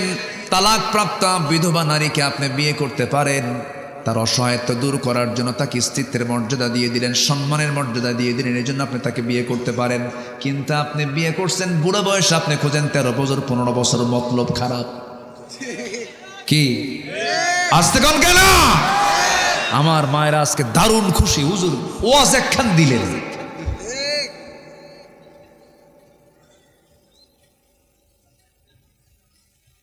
ইসলাম জেনা চায় না, ইসলাম ব্যভিচার চায় না, ইসলাম চায় ওই তালাক প্রাপ্ত মহিলা সমাজে একাকী থাকবে, ফিতনা সৃষ্টি হয়ে যাবে।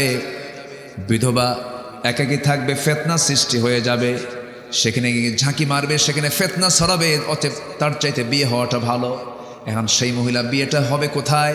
তালাক প্রাপ্ত, যার বয়স 45-50 হয়ে গেছে, তার তো উচিত তাকে সোশ্যাল সিকিউরিটি দিয়ে তাকে কোথাও না কোথাও বরণ করে নেওয়া উচিত। এই জন্য ইসলাম এই অপশনটা রেখে দিয়েছে। কিন্তু ইসলাম যে কথা বলে, আজকে পুরুষরা বিয়ের যে হুমকি মারে, এটা কি ওই মহিলা বিয়ে করতে না, কুমারী মহিলা বিয়ে করতে? এখন আর কোনো আওয়াজ না, সব চুপ হয়ে গেছে। কি কথা বলবো, কথা বলবো? আমার মায়ের আজকে দারুণ খুশি, হুজুর আপনি আজকে মনের মতো কথা বলছেন। কিন্তু আমার মা, আপনার মধ্যেও কিছু সমস্যা আছে, একটু লাইনে আসি। কি বলবো, বলবো, কথা বলবো। স্বামী একটু অসুস্থ হয়ে পড়েছেন, স্বামীর সেবা দরকার। মাঝে মাঝেই বউটা মনে মনে বলে, বুড়া মরে না, এই আছে নাকি, আছে নাকি, এইরকম করে খোঁটা মারে, এরকম করে খোঁচা মেরে মেরে কথা এরকম বলা মহিলা মনে হয় নাই? আসতে বলবেন না, আছে না নাই? স্বামীর চাকরি আছে, ব্যবসা আছে, টাকা আছে, পয়সা আছে, খুব ভালো। এটা বিপদে পড়ে গেছে, তখন বলে অকর্মা। আছে কি না বলে? তোমার কোনো পেশা নাই, কাজ নাই, বইয়ের হক আদায় করতে পারো না। অমকের বউ দেখো কতগুলো শাড়ি কিনে আনছে, আলমারিটা ঘেটে দেখো, ওর বাড়ির গেটটা কত সুন্দর, ও কত সুন্দর, ওর বাচ্চা কাচ্চাগুলো কত সুন্দর, ঘুরতে যায় কক্সবাজার, সিঙ্গাপুর, থাইল্যান্ড যায়। আর আমার মরা স্বামী পাইছি রে, এই স্বামীর চাইতে আমার স্বামী না হয় ভালো ছিল। এরকম খোঁটা মারা মহিলা আছে না নাই? সেই মহিলার জন্য আল্লাহ পাক মডেল বানিয়েছেন রহিমা আলাইহিস সালাতু ওয়াস সালামকে। ইউনূস আলাইহিস সালাতু ওয়াস সালাম, আইয়ুব আলাইহিস সালাতু ওয়াস সালাম ছিলেন অসুস্থ রোগী মানুষ। 18 বছর, কত বছর বলেন, কত বছর? 18 বছরের রোগী ছিলেন। এমন রোগ হলো তার মাথা থেকে পা পর্যন্ত ঘা দিয়া সয়লাভ হয়ে গেছে, নড়তে পারেন না, চড়তে পারেন না, দুর্গন্ধ ছড়িয়ে পড়েছে। আল্লাহ পাক তাকে এমন রোগ দিয়ে দিলেন, এলাকাবাসী তাকে সেই জায়গা থেকে বের করে দিয়েছে। তিনি জঙ্গলের দিকে চলে গেলেন, সেখানে থাকলেন 17 থেকে 18টা বছর ধরে। 4 জন স্ত্রী ছিল, 3 জন চলে গেছে। কিন্তু রহিম আলাইহিস সালাতু ওয়াস সালাম বলেন, আমার স্বামী গো, আপনি আমার সুসময়েরও স্বামী, আপনি আমার দুঃসময়েরও স্বামী। থেকে গেলাম, তিনি তার খেদমত করে গেছেন 18 বছর ধরে। আল্লাহ পাক তাকে পরীক্ষার মধ্যে ফেলে দিলেন।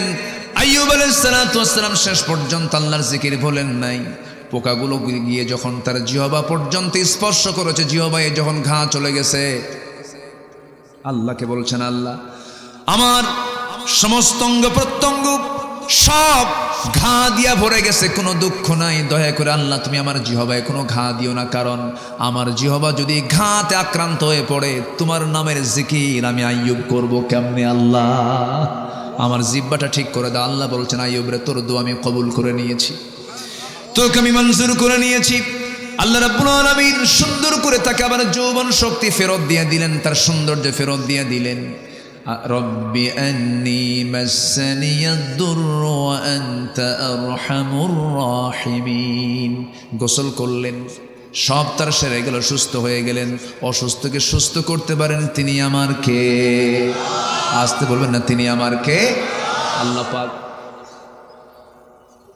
আমার মা সংসার জীবনের সচ্ছলতা অসচ্ছলতা জীবনের একটা অংশ, গরিব থাকবেন একটা অংশ ফেস করবেন, সম্পদ আছে এটাও ফেস করবেন, দুঃসময় সুসময় সব জায়গায় স্বামী স্ত্রীর সম্পর্কের অবনতি হওয়া যাবে, অবনতি হওয়া যাবে, অবনতি হওয়া যাবে না, কোনো ক্রমে অবনতি হওয়া যাবে না।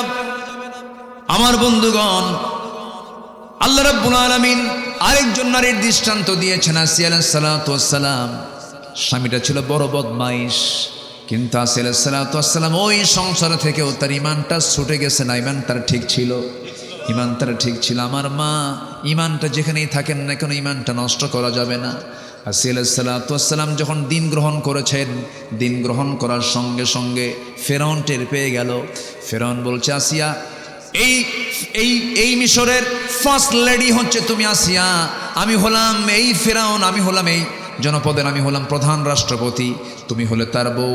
এত বড় সম্মান মর্যাদা থাকার পরও তুমি আমাকে ছেড়ে মুসার দিন কেন গ্রহণ করলে?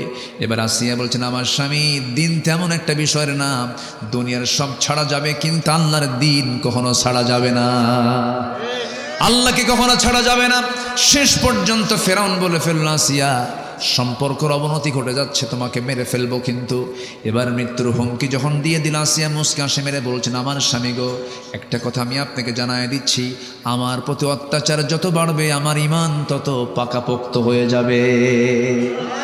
ব্যবহার খারাপ করলেন না, বিনম্রতা নিয়ে বলছেন, আমার স্বামী গো, আমি যে দিন গ্রহণ করেছি এটা আখিরাতের জন্য গ্রহণ করেছি, আমার রবকে ছাড়বো না, আমার নবীকে ছাড়বো না। শেষ পর্যন্ত ফেরাউন বলল, আসিয়া তোমাকে আমি করাত দিয়ে চিরে দুই টুকরা করে দুনিয়া থেকে বিদায় করব। আসিয়া বলছেন, আপনি আমাকে মেরে ফেলবেন আমি বুঝতে পেরেছি, কারণ নাকের মধ্যে আমি জান্নাতের গন্ধ পেতেছি। স্বামীর সঙ্গে বিনয় আচরণ করলেন, উগ্র হলেন না, কিন্তু স্বামীর হুকুম মানলেন না, কারণ আমরা মানব কার হুকুম? আসতে বলবেন না, কার হুকুম মানব? শেষ পর্যন্ত আসিয়া আলাইহিস সালাতু ওয়াস সালাম করাতের সামনে পড়ে গেলেন। হামান ও ফিরআউন ওয়া হামানা, হামান সহ মন্ত্রী পরিষদ বর্গে পাশ হয়ে গেল। বুকের শত্রু, বড় শত্রু, তাকে মেরে ফেলো। মেরে ফেলার চূড়ান্ত সিদ্ধান্ত পাশ হলো, রাষ্ট্রীয়ভাবে হত্যা করা হচ্ছে। কাকে? রাষ্ট্রপতির বউকে, রাষ্ট্রপতির বউকে হত্যা করা হচ্ছে। অর্ডার দেওয়া হলো, জল্লাদ সামনে দাঁড়ায় গেল, করাত নিয়ে তার কপালের কাছে চলে গেছে। আসিয়া আলাইহিস সালাতু ওয়াস সালাম সেই সময় চুল পরিমাণ কাঁপলেন না, ভীত হলেন না, কারণ ইমানদার একমাত্র ভয় করবে কাকে? ইস্পাত কঠিন সিদ্ধান্ত নিয়ে তিনি সামনে অনর চিত্ততা নিয়ে থাকলেন। এবার তিনি দোয়া করছেন, একটা দোয়া, রব্বি বিনিলি ইনদাকা বাইতান ফিল জান্নাতি ওয়া নাজ্জিনি মিন ফিরআউনা ওয়া আমালিহি। আল্লাহ গো, আমার জন্য বানায়া দাও, রব্বি বিনিলি ইনদাকা, আমার জন্য বানায়া দাও তোমার কাছে একটা ঘর, বাইতান একটা ঘর, ইনদাকা বাইতান ফিল জান্নাহ, জান্নাতের মধ্যে একটা ঘর বানায়া দাও। আমি জান্নাতে হাজার হাজার ঘর চাই না, আমি মাত্র একটা ঘর চাই, সেই ঘরটা হওয়া চাই তুমি আল্লাহ তোমার ঘরের দেওয়ালের সাথে। জোরে বলেন সুবহানাল্লাহ। ওয়ানাজ্জিনি মিন ফিরআউনা ওয়া আমালিহি, এবং তুমি আমাকে ফেরাউনের অপকর্ম থেকে আমাকে বাঁচাও, আমি তোমার কাছে যেতে চাই। আল্লাহ দোয়া কবুল হয়ে গেছে, দুই টুকরা করে তাকে শহীদ করে দেওয়া হলো। তিনি দুনিয়া থেকে বিদায় নিয়েছেন, হাসতে হাসতে দুনিয়া থেকে বিদায় নিয়েছেন, কিন্তু আল্লাহ এবং তার রাসূলকে, তার দিনকে ছাড়েন নাই। জোরে কোন সুবহানাল্লাহ। আমার মায়েরা, একটা ইতিহাস বলতে নিয়ে থেমে গিয়েছিলাম। ওই যে কালো সাহাবী যখন অনুমতি পেয়ে গেছেন, বিয়ের জন্য চলে গেছেন, মেয়ের বাপ এবার বাইরে এসে বলছে, ছেলেরে, ও সাদ তোমার কপাল খুলে গেছে, আমার মেয়েও রাজি, আমিও রাজি। সাদ বলছেন, আমিও তো রাজি। সুবহানাল্লাহ বলবেন না? সব রাজি রাজি হয়ে গেছে, চলে গেছেন নবীর দরবারে, গিয়ে বলছেন, ইয়া রাসূলুল্লাহ, আজকে তো আমি সফল হলাম, কেন কি হয়েছে? হুজুর আপনি পাঠাইছেন, ছেলের কি বলে মেয়ের বাপ রাজি, মেয়েও রাজি হয়ে গেছে, বিয়েটা হয়ে যাক তাড়াতাড়ি। আমার রাসূল বললেন, বিয়ে তো করবা, কিন্তু বিয়ে করতে গেলে তো টাকা পয়সার প্রয়োজন হয়, টাকা পয়সা আছে নাকি হুজুর? টাকা পাবো কোথায়, গরিব মানুষ। তাহলে তো বিয়ে করবা কেমনে? মহরণার টাকা দিতে হবে, টাকা সংগ্রহ করো। হুজুর টাকা সংগ্রহের দায়িত্ব যদি আপনি আমাকে দিয়ে দেন আমার জীবনে বিয়ে হবে না। হুজুর বিয়ের দায়িত্ব যখন আপনি নিয়েছেন টাকাটা আপনি দেন, বিয়ে আমি করি। আমার নবীজি খুব খুশি হয়ে গেলেন। সাহাবী দুজনকে ডাক দিলেন, ও নোমান এইদিকে আসো, ও আমার জামাই ওসমান এইদিকে আসো, 200 200 400 দিরহাম দিয়ে দাও। 400 দিরহাম দিয়া আমার নবী তার হাতের মধ্যে দিয়ে বলছে, যাও বাজার করে আসো, বিয়ের বাজার করে আসো। বিয়ের বাজার করতে গেছেন, বাজার শুরু করেছেন। এমন একটা সময় এক মুজাহিদ এসে বলছে, সাদ রে বিয়ের বাজার তো করতেছো, তুমি কি জানো জিহাদের ডাক এসেছে? জিহাদের ডাক চলে আসছে, কি করবা বলো? কিছুক্ষণ মাথা নিচু করলেন, পরক্ষণেই ভাবলেন বিয়ের পিড়িতে বারবার বসতে পারবো, কিন্তু এই জিহাদের ডাক তো আমার জীবনে নাও আসতে পারে, জিহাদে অংশগ্রহণ করা দরকার। ওই 400 দিরহাম দিয়ে বিয়ের বাজার না করে তিনি যুদ্ধের বাজার করলেন, ঘোড়া কিনলেন, তরবারি কিনলেন, যুদ্ধে ঝাঁপিয়ে পড়লেন। আল্লাহর ফয়সালা, যুদ্ধে অংশগ্রহণ করে যুদ্ধে তিনি শাহাদত বরণ করে তিনি জমিনে পড়ে থাকলেন।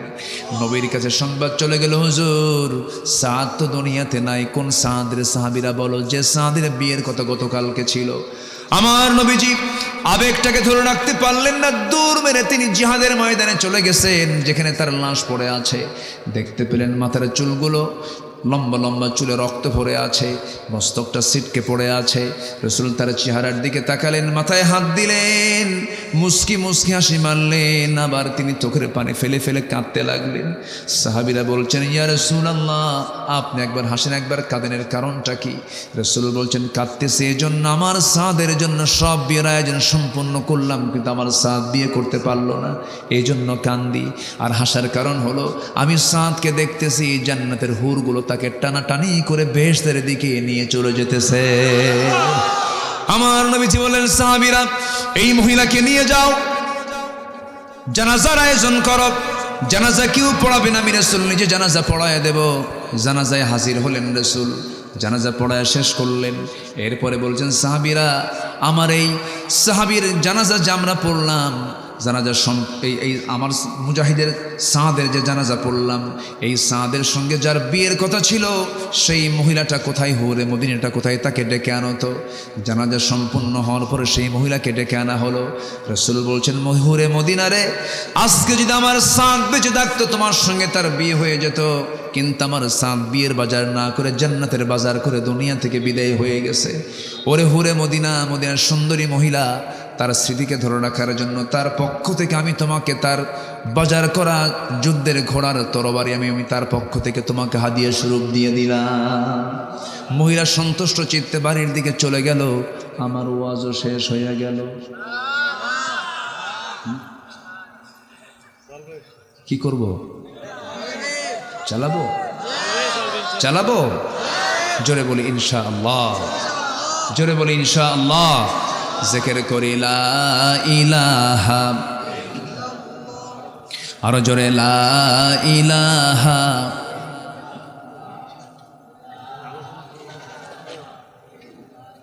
আরো জোরে লা ইলাহা সুবহানাল্লাহ আলহামদুলিল্লাহ। নাই এরকম পুরুষ অথবা তার স্বামী সঙ্গে যেতে হবে হজ। আর হজের মতো ইবাদতে যদি এই কন্ডিশন থাকে, মার্কেটে যাওয়া তো ওয়াজিব।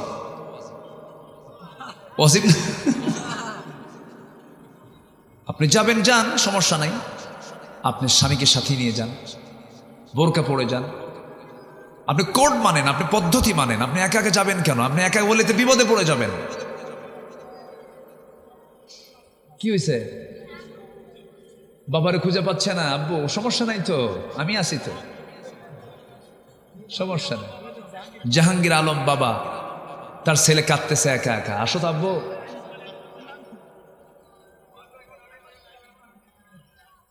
ও অস্থির হয়ে গেছে। কেউ আছেন কি জাহাঙ্গীর আলম? তার বাবার নাম জাহাঙ্গীর না? ও ছেলের নাম জাহাঙ্গীর। হ্যাঁ, ছেলেটা হারায় গেছে। ও তো অস্থির হয়ে যাচ্ছে, ওর তো মানে হার্টের অবস্থা খারাপ, খুব টেনশনে আছে। জি, হয়ে যাবে ইনশাল্লাহ। স্টেজে আছে, আপনারা সন্তানটাকে যে যার সন্তান তিনি নিয়ে যাবেন, আবার অন্য কেউ নিয়েন না, আরেক বিপদ হয়ে যাবে আবার। জি সম্মানিত ভাইয়েরা, তাহলে মার্কেটে একটা মহিলা যাবেন, কিন্তু যাওয়ার শর্ত হলো সাথে একজনকে নিতে হবে। মেয়েরা কি চাকরানি না রাজরানী? পুরুষরা চাকর। পুরুষরা কি চাকর। দেখেন না, মহিলা গেলে কোথাও গেলে সাথে কার যেতে হবে? চাকর। আমরা কি আজ থেকে আমরা ভালো করে কেন, আমরা কি চাকর। আর মেয়েরা কয় আমরা রাজনীতি থাকবো না, আমরা হব চাকরানি। কি কথা বোঝেন নাই? মানে পদোন্নতি না নিয়া কি নাই, নিচের পদে ডিমোশন, মানে প্রমোশন না ডিমোশন চায় তারা। রাজরানীর মতো চলবে তারা। তাদেরকে স্বামী দেখবে, ভাই দেখবে, বাবা দেখবে। দায়িত্ব হচ্ছে পুরুষের তাকে দেখা। মেয়ে বলে না, আমার কি অধিকার নাই? সমান অধিকার। কি অধিকার? সমান অধিকার। চলে গেল মার্কেটে ঢং ঢং করে, গায়ে কাপড় চোপড় নাই, মাথার চুল ছেড়ে দেওয়া, মাথায় কোনো ওড়না নাই, পরনের কাপড় চোপড় নাই বললেই চল, অর্ধলগ্ন পোশাক, লাল শাড়ি, লাল লিপস্টিক, গালে আটা ময়দা লাগায়া। গালে কি লাগায়? আটা ময়দা লাগায়। এরপরে কপালের মধ্যে একটা টিপ লাগায়া, ভ্যানিটি ব্যাগ নিয়া, হাই হিল পরে চললো, ছুটলো মার্কেটের দিকে। দোকানদারের সামনে গিয়ে ঠ্যাংয়ের উপরে ঠ্যাং তুলে দিয়ে দোকানদারকে লক্ষ্য করে বলে, ভাইয়া এই আসে না, একটা শাড়ি দেখানো যাবে কি? মানে এত সুন্দর তার মাখরাজ আর সিফাতের শব্দ চয়ন, দোকানদার তো সিধ হয়ে পড়ে আস। হ্যাঁ, দোকানদার ভাষা শুই না, ওর সেন্স নাই। শাড়ি একখান বের করে নিজের গায়ে লটকা দিয়ে বলে, আপা এই শাড়ি কিন্তু আপনাকে দারুণ মানাবে। ওটা আরেক বদমাইশ। আছে কি না? এগুলো সব হচ্ছে শয়তানের কারখানা। এগুলো সব কার কারখানা? শয়তানের কারখানা। শয়তান এগুলোকে প্রমোট করে, সে ফাহেশা কাজকে প্রমোট করে।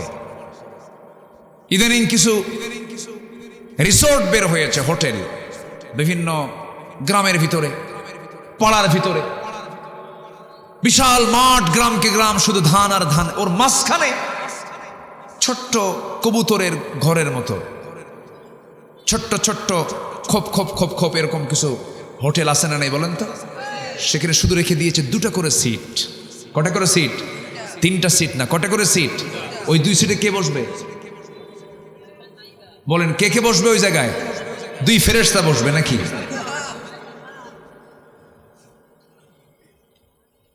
বসে গেল, সারাদিন গল্প, গল্প ভরায় না, গল্পের ভাষা একটাই, তুমি আমার আমি তোমার। সব ভালোবাসা বিয়ের আগে হয়ে শেষ। বিয়ের আগে তো সব ভালোবাসা করে শেষ করছে, প্রেম ট্রেম সব শেষ। বিয়ের আগের মুহূর্তে যখন মেয়ে বলে আমারে বিয়ে করবা না, দেখো আমার খুব সমস্যা, এই আছে না নাই বলেন তো? আছে না নাই? আমার মা বোন ঠকো না, ঠকা যাবে না, এগুলো করো না, ঠকবা কিন্তু। পুরুষ খুব খারাপ, পুরুষরা কিন্তু বদমাইশ আছে, মহিলারা খুব ভালো। হ্যাঁ, যেহেতু আমি পুরুষ, আমি তো আর নিজেকে ভালো বলতে পারবো না, তাদের কি ভালো বলি? শেষে যখন পুরুষ বলে না আমার সমস্যা, আমার বাড়িতে সমস্যা, এই সমস্যা, ওই সমস্যা, আমার বাবা বিয়ে করাবে না, এখন আছে না নাই বলেন তো? আচ্ছা, শেষ পর্যন্ত মেয়ে করে কি জানেন? ওই শার্ট ধইরা কয়, এতদিন কি করলি? আছে কিনা বলেন? প্রকাশ্যে দিবালোকে কুকুরের মতো, কুকুরের মধ্যে কোনো লজ্জা আছে? লজ্জা আছে? লক্ষ লক্ষ হাজার হাজার লোকের সামনে কলার ধরে টেনে বের করে নিয়ে আসে, কয় হারামজাদা বিয়ে কর। ঠিক কিনা? আছে না নাই? ওই বিয়েতে কোনো রহমত হবে? সব প্রেম তো আগেই করছে, বিয়ের পর আর কোনো মহব্বত থাকে না, তখন হয় কিলাকিলি। তখন কি হয়? কিলাকিলি। বিয়ের আগে কোনো রিসোর্টে যাবা না, নোংরামি করো না, এগুলো লাভ নাই, এগুলো লস প্রজেক্ট। যুবকরা জীবন গড়ো, আল্লাহওয়ালা হও, নামাজ পড়ো 5 ওয়াক্ত। কয় ওয়াক্ত নামাজ? 5 ওয়াক্ত নামাজ আমরা পড়বো। সবাই পড়তে রাজি আছেন তো? কারো কি নামাজ কাজা হবে? এটা হাত তুলে দেখেন তো দেখি, জোরে বলি ইয়া আল্লাহ, আমাদেরকে 5 ওয়াক্ত সালাত আদায় করার তৌফিক তুমি আল্লাহ দিয়ে দাও। জোরে বলি আমিন। আরো জোরে আমিন, আরো জোরে আমিন। নিজের বোন, নিজের মা, নিজের মেয়ে পর্দায় থাকার দরকার আছে না নাই? মেয়েদের মাথা থেকে পা পর্যন্ত ঢাকতে বলেছেন তিনি কে? ভাইরে এই যে ভাই ভাই ভাই ভাই কই? বসেন বসেন বসেন, ইজলিস বসেন, আমি শেষ করে দেব। বসেন, যে একটু বসেন। আমি খুবই আনন্দিত যে ধোপাদির এই ময়দানে একটা লোক নড়েন নাই। আলহামদুলিল্লাহ বলেন আলহামদুলিল্লাহ। বসুন, আরেকটু সময় আমি শুধু পয়েন্ট আকারে কথাগুলো বলি, আমি শেষের দিকে যাব। আমার বন্ধুগণ, আল্লাহর যারা বিনয়, আল্লাহর যারা পছন্দের বান্দা হবে তার এক নাম্বার হবে উগ্র না বিনয়ী? বিনয়ী হবে। নাম্বার 2 হলো وَإِذَا خَاطَبَهُمُ الْجَاهِلُونَ قَالُوا سَلَامًا। নাম্বার 2 হলো যারা জাহেল লোক হবে, জাহেল লোকের সঙ্গে তারা তর্ক বিতর্ক করবে না, অযথা তর্ক করে সময় নষ্ট করবে না। কারণ মূর্খের সাথে জাহেলদের সঙ্গে কথা বললে নিজের সম্মান চলে যায়। শুধু সালামটা দিয়ে সেখান থেকে বিদায় হওয়া, এটা হচ্ছে আল্লাহর পছন্দের বান্দাদের গুণ। এটা আমরা তর্ক করব না, সালাম দেব। বলেন বলেন বলেন বলেন, তর্ক করব না, সালাম দেব, সালাম দেব। নাম্বার 3 হলো ওয়াল্লাযীনা ইয়াবিতুনা লিরাব্বিহিম সুজদান ওয়া কিয়ামা। রহমানের যারা বান্দা, আল্লাহর পছন্দের যারা বান্দা, তারা রাত জেগে জেগে তারা আল্লাহর প্রেমে তারা কাঁদবে, চোখের পানি ফেলে ফেলে কাঁদবে। আমার বন্ধুগণ সেজদা দেবে, সেজদা দেবে, কিয়াম করবে। এবং তারা কি করবে? রব্বানা সরিফ আন্না আযাব জাহান্নাম ইন্না আযাবাহা কানা গরামান ইন্নাহা সাআত মুস্তাকাররান ওয়া মুকামা। জাহান্নাম এত ভয়ঙ্কর, জাহান্নামের নাম শুনলে সাহাবে কেরাম কাঁদতে কাঁদতে অস্থির হয়ে যেতেন। আমার নবীজি যখন জাহান্নামের আয়াতগুলো বলতেন, অবলীলায় চোখের কোনা বেয়ে বেয়ে টপ টপ করে পানি পড়তো, রাসূল কাঁদতেন, সাহাবীরাও কাঁদতেন। এত ভয়ঙ্কর জাহান্নাম, জাহান্নামটা এত উত্তপ্ত হবে, জাহান্নামটার আগুনটা এত উত্তপ্ত হবে। আল্লাতী তাত্তালিউ আলাল আফইদা। আমার বন্ধুগণ, অন্তরগুলো, এই আফইদা অন্তরগুলো সব টকবক করতে থাকবে আগুনে। এমন ভয়ঙ্কর জাহান্নাম মহান রব্বুল আলামিন রেখে দিয়েছেন। এই যে সূর্য দেখি আমরা, এই সূর্য যদি জাহান্নামের মুখে ছেড়ে দেওয়া হয়, অবলীলায় এই সূর্য জাহান্নামের মধ্যে হেরে যাবে। এত ভয়ঙ্কর জাহান্নাম। সেই জাহান্নাম থেকে যারা আল্লাহর পছন্দের বান্দা, বাঁচার জন্য রাতের বেলা কেঁদে কেঁদে আল্লাহকে বলবে, আল্লাহ জাহান্নাম থেকে আমাকে বাঁচায় দাও। নাম্বার 4 চলে গেল। নাম্বার 5 হলো যারা বিনয়ী বান্দা হবে তারা কখনো অপচয় করবে না, তারা কখনো কি করবে না? অপচয় করবে না। ওয়াল্লাযীনা ইযা আনফাকু লাম ইউসরিফু ওয়া লাম ইয়াকতুরু ওয়া কানা বাইনা যালিকা কাওয়ামা। রহমানের যারা পছন্দের বান্দা তারা কখনো বিনয়ী, তারা কখনো অপচয়কারী হবে না। টাকা আছে, পয়সা আছে, একটা গাড়ি যথেষ্ট, সেখানে শুধু গাড়ির মডেল চেঞ্জ করতে করতে কোটি কোটি টাকার খরচ করে ফেলে। এমন কিছু হাওয়ার ধনী আমার দেশে আছে না নাই? আসতে বলবেন না, আছে না নাই? আপনি হাজার হাজার কোটি টাকার মালিক হতে পারেন, কিন্তু সম্পদ আপনার কাছে আল্লাহ আমানত দিয়েছেন, অপচয় করার কোনো ক্ষমতা আপনার নাই। একজন ধনী সাহাবী ছিলেন সাইয়েদনা ওসমান রাদিয়াল্লাহু তাআলা আনহু, নবীর জামাই। নবীর কি জামাই? এক জামাই ছিলেন সবচেয়ে ধনী মানুষ মক্কার, আবার আরেকজন জামাই ছিলেন সবচেয়ে বড় ফকির, সবচেয়ে বড় ফকির। নবীজি তো সম্পদ দেখে বিয়ে দেন নাই, অর্থ দেখে বিয়ে দেন নাই, রাসূল বিয়ে দিয়েছেন হলো তাকওয়া দেখে। আমার বন্ধুগণ, ওসমান জিন্নুরাইনকে আল্লাহ রাসূল 2টা মেয়েকে দিয়েছিলেন। একটা মেয়ে মারা যায়, তারপর আরেকটা মেয়েকে তারা হাতে তুলে দেন। আবার আমার নবীর সবচেয়ে কাছের দুলালি, সবচেয়ে আদরের মেয়ে ফাতিমাকে তিনি তুলে দেন একজন গরিব সাহাবীর সাথে, সাইয়েদনা আলী রাদিয়াল্লাহু তাআলার সাথে তিনি বিয়ে দিয়ে দেন। টাকা দেখে বিয়ে দেন নাই, সম্পদ দেখে বিয়ে দেন নাই। তবে হ্যাঁ, প্রশ্ন আসতে পারে, তাহলে জিন্নুরাইন, ওসমান জিন্নুরাইনের সঙ্গে তিনি বিয়ে দিলেন না, রাসূল সম্পদ দেখে বিয়ে দেন নাই। দেখেন কেমন ধনী তিনি। সাইয়েদনা ওসমান বলছেন, ইয়া রাসূলুল্লাহ, আমি আপনার কাছে আজকে একটা দোয়ার জন্য আসছি। কি দোয়া? হুজুর, আমি যেন গরিব হই, আমি যেন কি হই? আচ্ছা বলেন তো, কোনো ধনী কি দোয়া চায়? এরকম ধনী পাইছেন আপনারা কখনো? যে কোনো একটা ধনী গ্রুপ অফ ইন্ডাস্ট্রিজের মালিক এসে মাহফিলে এসে বললো, হুজুর আপনি একটু দোয়া করেন কালকের মধ্যে যেন আমি ফকির হই। এই দোয়া কেউ চায় না। কিন্তু এমন ধনী তিনি সাইয়েদনা ওসমান নবীর কাছে এসে বলছেন, ইয়া রাসূলুল্লাহ, আমার মন চাচ্ছে আপনি আমার জন্য দিল থেকে দোয়া করে দিন, আমি যেন ফকির হয়ে যাই। রাসূল বলছেন, কেন ওসমান এমন করে দোয়া চাও কেন হুজুর? এত বড় দায়িত্ব আমার ভালো লাগে না, এই সমস্ত হিসাবগুলো করতে করতে আমার দিনটা চলে যায়, আমার বড় কষ্ট হয়, আপনি আমার জন্য দোয়া করেন আমি যেন ফকির হই। রাসূল বলেন, আমি একটা প্রশ্ন করব। কি প্রশ্ন? ওসমান, তুমি যখন উটের পিঠে চড়ে থাকো, উটের পিঠে যখন আরোহণ করো, সেই সময় তোমার যদি খাদ্যের প্রয়োজন হয় কেমন করে খাও বলো তো? সাইয়েদনা ওসমান জিন্নুরাইন বলছেন, হুজুর উটের পিঠে যখন উট চলতে থাকে তখনও যদি আমি খাইতে বসি, উটের পিঠে আমি বসেছি খাওয়ার জন্য, ওই সময়ে যদি খাবার গ্রহণ করতে নিয়ে যদি হঠাৎ করে সেই খাবার থেকে যদি একটা দানাও যদি জমিনে পড়ে যায়, ওই সময় আমি করি কি, ঘোড়াটাকে থামায়া দিয়া, ঘোড়াটাকে বসায়া দিয়া ওই পড়ে যাওয়া দানাটা হাতের মধ্যে তুলে পানি দিয়ে ধুয়ে সেই খাবারটা আবার খেয়ে নেই, অপচয় করি না। রাসূল বলছেন, ওসমান তোমার জন্য দোয়া করেও কাম হবে না, সম্পদ আরো হবে, যাও। জোরে বলে সুবহানাল্লাহ। সম্পদ হতে কি কোনো বাধা আছে? না, কিন্তু সম্পদ হতে হবে অবৈধ না বৈধ? অবৈধ না বৈধ? বৈধ।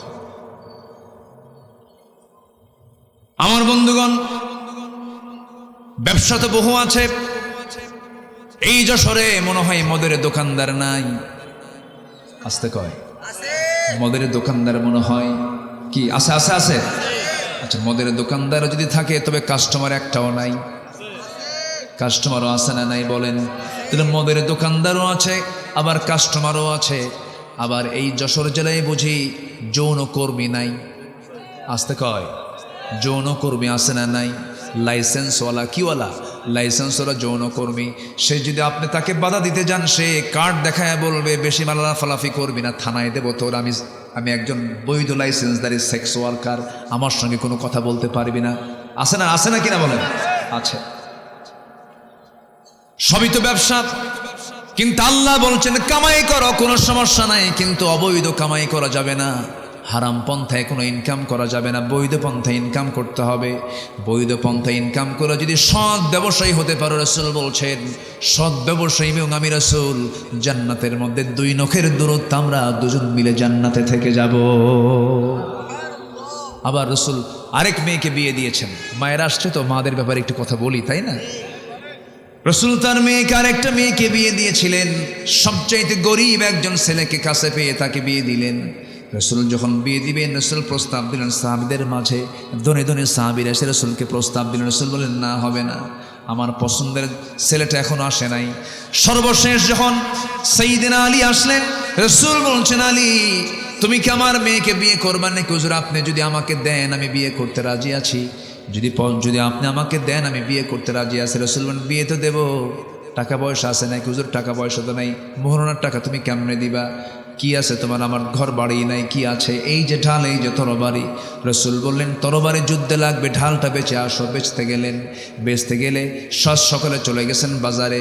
সাইয়েদনা ওসমান সামনে দাঁড়ানো, সাইয়েদনা আলী ঢাল নিয়ে দাঁড়ায় আছেন বাজারে।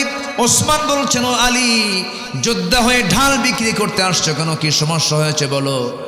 আমার বিয়ে ঠিক হয়ে গেছে। কার সাথে? আপনার শালীর সাথে। আপনার শালীর সাথে। ওসমান জিন্নুরাইন খুব খুশি হলেন, সুন্দর ভাইয়েরা পেলাম আমি। দেখেন, চিন্তা করেন কত বড় ধনী মানুষ, গরিব মানুষ, কোনো ভেদাভেদ আজ কোনো ভেদাভেদ নাই। এবারে বলেন, ঠিক আছে ঢালটা দাও।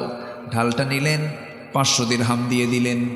500 দিরহাম দিয়ে যখন তিনি ঢালটা হাতের মধ্যে নিলেন, তিনি কয়েক কদম চলে গেছেন। পিছন থেকে ডাক দিয়ে বলছেন, আলী যাচ্ছ কোথায়? এইদিকে আসো। কিছুক্ষণ পরে তো ভাইরা হয়ে যাচ্ছি। কি? পাখির মধ্যে পায়রা, ভাইয়ের মধ্যে ভাইরা হয়ে যাচ্ছি আমরা। এইদিকে আসো। ঢালটা তো আমার হাতে মানায় না, যোদ্ধার হাতেই ঢাল মানায়। আমি ঢাল কিনে নিলাম, আবার ঢাল তোমাকে আমি গিফট করলাম, যাও। ঢালটা নিয়া নবীর দরবারে গিয়ে বলছেন, ইয়া রাসূলুল্লাহ আমি আপনার সামনে হাজির হয়েছে। রাসূল বলেন, ঢাল মনে হয় বিক্রি হয় না। হুজুর ঢাল বিক্রি হয়ে গেছে। ঢাল হাতে কেন? আমি ঢাল বিক্রি করার পর ঢাল আমাকে আবার উপহার দিয়েছে। কে? ওসমান। রাসূল বলছেন, লোক খুঁজে পাও নাই। সুবহানাল্লাহ বলবেন। আমি আমার বড় মেয়ে জামাইকে বলতেই পারলাম না, মেয়ে বিয়ে দিব, জামাইয়ের সঙ্গে একটু সুন্দর করে কথা বলবো, তার আগে তুমি বাজারে ঢোল পিটে আসছো, বিয়ে শাদী হয়ে যাচ্ছে। আমি বড় জামাইকে কি করে বলবো? আমি কিন্তু আমার নবীর যে জামাই ছিলেন, আমার আপনার মতো ছেঁচড়া জামাই নাকি? খালি দাওয়াত খাওয়ার লোভ, খালি জিব্বা খালি কামড়ায়, আছে না নাই বলেন তো? তোর বাপ আমার শালির বিয়ে ঠিক করলো, আমারে বললো না যা, ওই বাড়ি যাওয়া বন্ধ আমার। এই আছে না, আছে না? আমার নবীর জামাই তো এরকম ছেঁচড়া জামাই না। রাসূল বিয়ে দিলেন, বিয়ে দিয়ে বললেন, মা এমন জামাই দিলাম পৃথিবীতে একটাও পাবা না। যেরকম সুবহানাল্লাহ। কিন্তু মা বলে দিচ্ছি, এখন থেকে তোমার বাড়ি হলো আমার বাড়ির চাইতে তোমার স্বামীর ঘর শ্রেষ্ঠ ঘর। স্বামীর ঘরে করে স্বামীর ঘর গিয়ে তুমি সেখানে সংসার জীবন চালাও, স্বামীকে সন্তুষ্ট করো, স্বামীকে রাজি করো, স্বামীর আনুগত্য করো, স্বামীর কথা মেনে চলো, দুজন বন্ধু হয়ে যাও, দুজনের অন্তরঙ্গ হয়ে যাও, দুঃখ কষ্টগুলো তোমরা ভাগাভাগি করে নাও। কিন্তু একটা কথা বলে দিই মা ফাতিমা, মৃত্যুর দিন পর্যন্ত আমার কানে যেন স্বামীর বিরুদ্ধে একটা নালিশও যেন আমার কানে না আসে।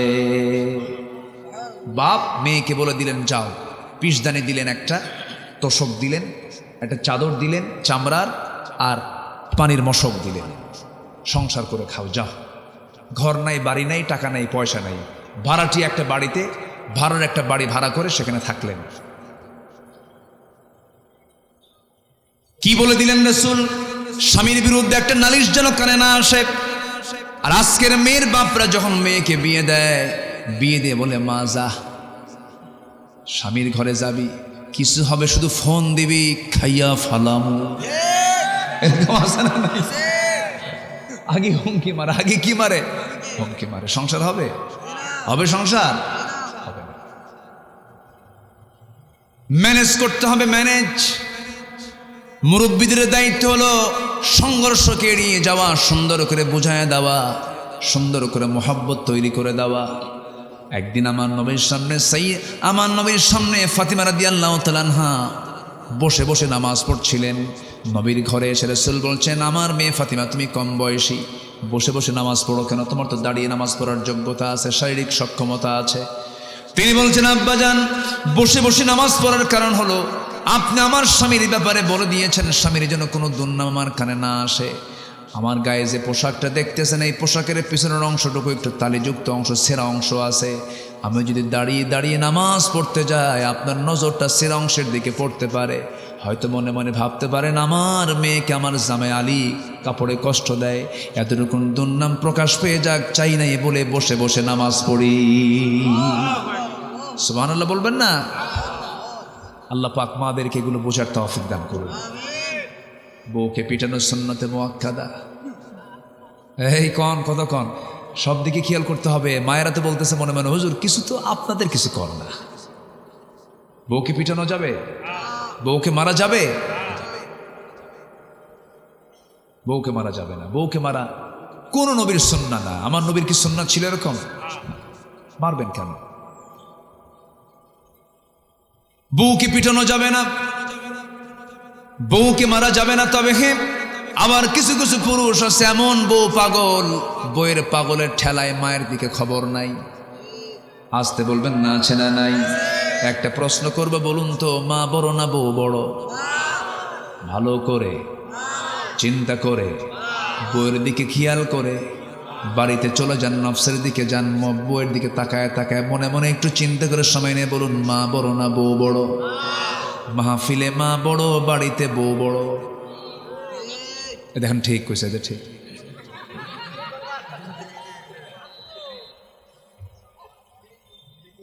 বাস্তব তো।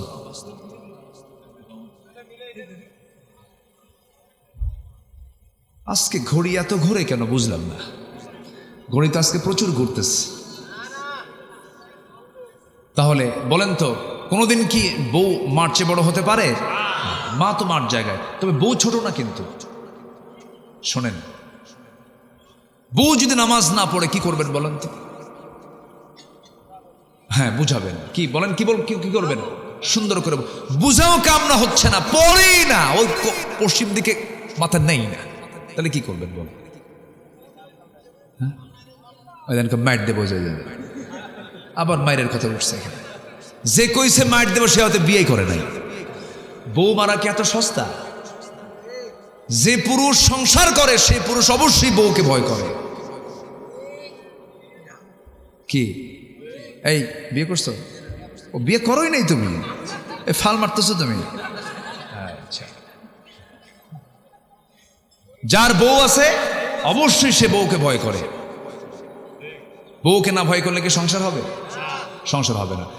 স্বামী স্ত্রী হঠাৎ করে ধরেন কোন একটা সফরে বের হয়েছে, যদি হয়তো কোনো ইজি বাইকে উঠেছে, কোনো একটা যানবাহনে উঠেছে, এখন তো মেয়েদের চলাফেরা ভালো না, অর্ধলগ্ন পোশাক নিয়ে হয়তো বাইরে বের হয়েছে, বউ কিনে চলতেছে, হঠাৎ করে অন্য একটা চিন্তা করতে করতে ওই বেগানা নারীর দিকে হয়তো স্বামীর মন মানে চোখটা চলে গেছে, হয়তো ওইদিকে খেয়াল নাই, অন্য একটা খেয়ালে তাকায় ফেলছে, হয়তো 29 সেকেন্ড তাকায় ছিল। আর এই দৃশ্য যদি স্ত্রীর সামনে স্ত্রীর চোখে ধরা পড়ে, বলেন তো কি হতে পারে? কি হতে পারে বলেন? ওই সময় কিন্তু কিচ্ছু বলবে না, বাড়ি আগে সব বাড়ি গেছেন আপনি, কিন্তু ওটা মনেই নাই আপনার, ওই প্রসঙ্গই বাদ। সন্ধ্যার পরে যখন বলছেন সুইটি, শেফালি, হাসনা, এক গ্লাস পানি দাও তো, তোমার সুইটি ঝর্ণা। সকাল 9:45 29 সেকেন্ড ওই মহিলার দিকে ছায়া থাকলা কেন? কি ঠিক কেনা কর, তোমার নজর আগে ঠিক করো। কি আমি কি ভুল বলতেছি? বউকে না ভয় করলে আপনি সংসার করবেন কেমনে? বউকে সবাই ভয় করে, আবার বউ স্বামীকে ভয় করে। ভয় না, এটা সম্মান। এটা কি বলেন তো? সম্মান। আমার বন্ধুগণ, বিনয়ী হতে হবে সব জায়গায়, উগ্রতা কোথাও দেখানো যাবে না। বিনয়ী হব আমরা, অজ্ঞদের সঙ্গে তর্ক বিতর্ক করব না, রাত জেগে জেগে সেজদা কিয়াম করব, জাহান্নাম থেকে বাঁচার জন্য চেষ্টা করব, অপচয় করব না, মিতব্যয়ী হব। নাম্বার 7 হলো আল্লাহ ব্যতীত কাউকে ডাকবো না। ডাকবো কাকে? একটু জিকির করি, লা ইলাহা। গরম পানি আছে না? গরম পানি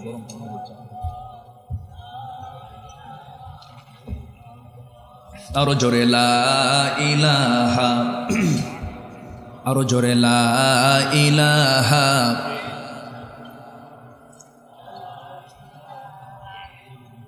আরো জোরে, লা ইলাহা ইল্লাল্লাহ সুবহানাল্লাহ আলহামদুলিল্লাহ লা ইলাহা ইল্লাল্লাহ মুহাম্মাদুর রাসূলুল্লাহ সাল্লাল্লাহু আলাইহি ওয়াসাল্লাম। নাম্বার 7 হলো আল্লাহ ব্যতীত কাউকে না ডাকা। 16টা বৈশিষ্ট্য ইমানদারদের, যারা আল্লাহর পছন্দের বান্দা, তাদের বৈশিষ্ট্য 16টা। এর মধ্যে 7 নম্বর হলো আল্লাযীনা লা ইয়াদউনা মা'আল্লাহি ইলাহান আখার, আল্লাহ ব্যতীত কাউকে না ডাকা। ওয়ালা ইয়াকতুলুনান নাফসাল্লাতী হারামাল্লাহু ইল্লা বিল হক ওয়ালা ইয়াজনুন। নাম্বার 8 হলো হত্যা না করা, খুন না করা, মার্ডার না করা। নাম্বার 9 হলো জেনা না করা, জেনা না করা। নাম্বার 10 হলো তওবা করা। কি করা বলেন? তওবা করা। ইল্লা মান তাবা ওয়া আমানা ওয়া আমিলা সালিহান ফাউলাইকা ইউবাদদিলুল্লাহু সাইয়্যাতিহিম হাসানাত ওয়া কানা আল্লাহু গফুরার রহিমা। জোরে বলুন আল্লাহু আকবার। তওবা করা। নাম্বার 11 হলো ঈমান আনা। নাম্বার 12 হলো নেক আমল করা। নেক আমলের ফলাফল হলো আল্লাহ রাব্বুল আলামিন যদি কোনো বান্দা নেক আমল করতে পারে, কোন সকল গুনাহগুলোকে আল্লাহ রাব্বুল আলামিন সওয়াব দিয়া পাল্টায় দিবেন। জোরে বলি সুবহানাল্লাহ। আল্লাহর দয়া আমার প্রতি কম না বেশি? আসতে কবেন না, কম না বেশি? নাম্বার 12 হলো মিথ্যা সাক্ষী না দেওয়া। ওয়াল্লাযীনা লা ইয়াশহাদুনা আস-সুর ওয়া ইযা মাররু বিল-লাগবি মাররু কিরামা। মিথ্যা সাক্ষী না দেওয়া। নাম্বার 13 নাম্বার 14 হলো অনর্থক কথা কর্মকে এড়িয়ে চলা, বাজে কোনো কাজ বাজে কোনো কথা না বলা, মুখটাকে ফ্রেশ রাখা। রাসূল বলেছেন যে ব্যক্তি জিহবাকে এবং গোপনাঙ্গকে মা বাইনা লিহিয়াইহি ওয়া মা বাইনা রিজলাইহি আযমানু লাহুল জান্নাহ আও কামা ক্বালা আলাইহিস সালাতু ওয়াস সালাম। রাসূল বলেছেন দুই চোয়ালের মধ্যস্থিত বস্তু জিহবা এবং দুই উরুর মধ্যস্থিত বস্তু গোপনাঙ্গের যে হেফাজত করবে, এটাকে যে নিয়ন্ত্রণ করবে, আমি রাসূল তার জন্য বেহেশতের জামিন হয়ে যাব। জোরে বলি সুবহানাল্লাহ। আমার বন্ধুগণ, নাম্বার 15 হলো পরিবার স্ত্রী সন্তানদের জন্য দিল থেকে দোয়া করা। আমার বন্ধুগণ, আমাদের পরিবারটাকে আমরা জান্নাত বানায় নেব। জোরে বলি ইনশাআল্লাহ। ফজর যখন আজান হবে, আজান হওয়ার সঙ্গে সঙ্গে বাপ উঠবে, মা উঠবে, ছেলেকে ডাক দিবে, বাবা উঠো সালাত, মা উঠো সালাত, মেয়েরা উঠো সালাত। উঠতে চাচ্ছে না, সুন্দর করে বুঝাবেন, পাশে বসবেন, মাথার চুল টেনে টেনে দিবেন, সুন্দর করে আদর করবেন। মা উঠো, মা উঠো, বাজান ওঠো, ছেলেটা ওঠো, নামাজটা পড়ি। তুমি কি জানো মা, এই সময় ঘুমানো হলো তোমার রোগের কারণ, এই সময় ঘুমালে তোমার অসুখ হবে। আসসালাতু খায়রুম মিনান নাওম। সুন্দর করে ধমক দিবেন না, সুন্দর করে বুঝায় বুঝায় তুলবেন। যে পিতা তার ছেলেকে ফজরে ডাক দিতে পারে না, যে মা তার মেয়েকে ফজরে ডাক দিতে পারে না, সেটা হচ্ছে অযোগ্য মা, অযোগ্য বাবা। কি ঠিক কিনা? পরিবারটা জান্নাত হয়ে যাবে। যে পরিবার ফজর দিয়ে নামাজ শুরু হয়, ফজর দিয়ে দিন শুরু হয়ে যায়, যে পরিবারের দিনটা শুরু হবে ফজর দিয়ে, আল্লাহর কসম করে বলি, ওই পরিবারটাই জান্নাতি পরিবার, রহমতে বরকতের পরিবার। আল্লাহ কবুল করুন, আল্লাহ কবুল করুন। সর্বশেষ হলো ধৈর্য ধরা। কি ধরা বলেন? ধৈর্য ধরা। যে ব্যক্তি ধৈর্য ধরতে পারবে, ইহকালেও তার কল্যাণ হবে, ইহকালে তার উন্নতি হবে, অগ্রগতি হবে, পরকালেও তার জন্য নাজাত হয়ে যাবে। ধৈর্য একটা বিশাল বড় গুণ। ধৈর্য কি বিশাল বড় গুণ। এই গুণটা সবার মধ্যে থাকে না। ঈমানদার যে ব্যক্তি, সেই ব্যক্তি এই গুণটা অর্জন করতে পারে। আল্লাহ রাব্বুল আলামিন বলেন, কি সুন্দর করে বলছেন, ওয়াল্লাযীনা ইয়াকুলুনা রাব্বানা হাব লানা মিন আজওয়াজিনা ওয়া যুররিয়্যাতিনা কুররাতা আ'য়ুনিন ওয়াজআলনা লিল মুত্তাকিনা ইমামা।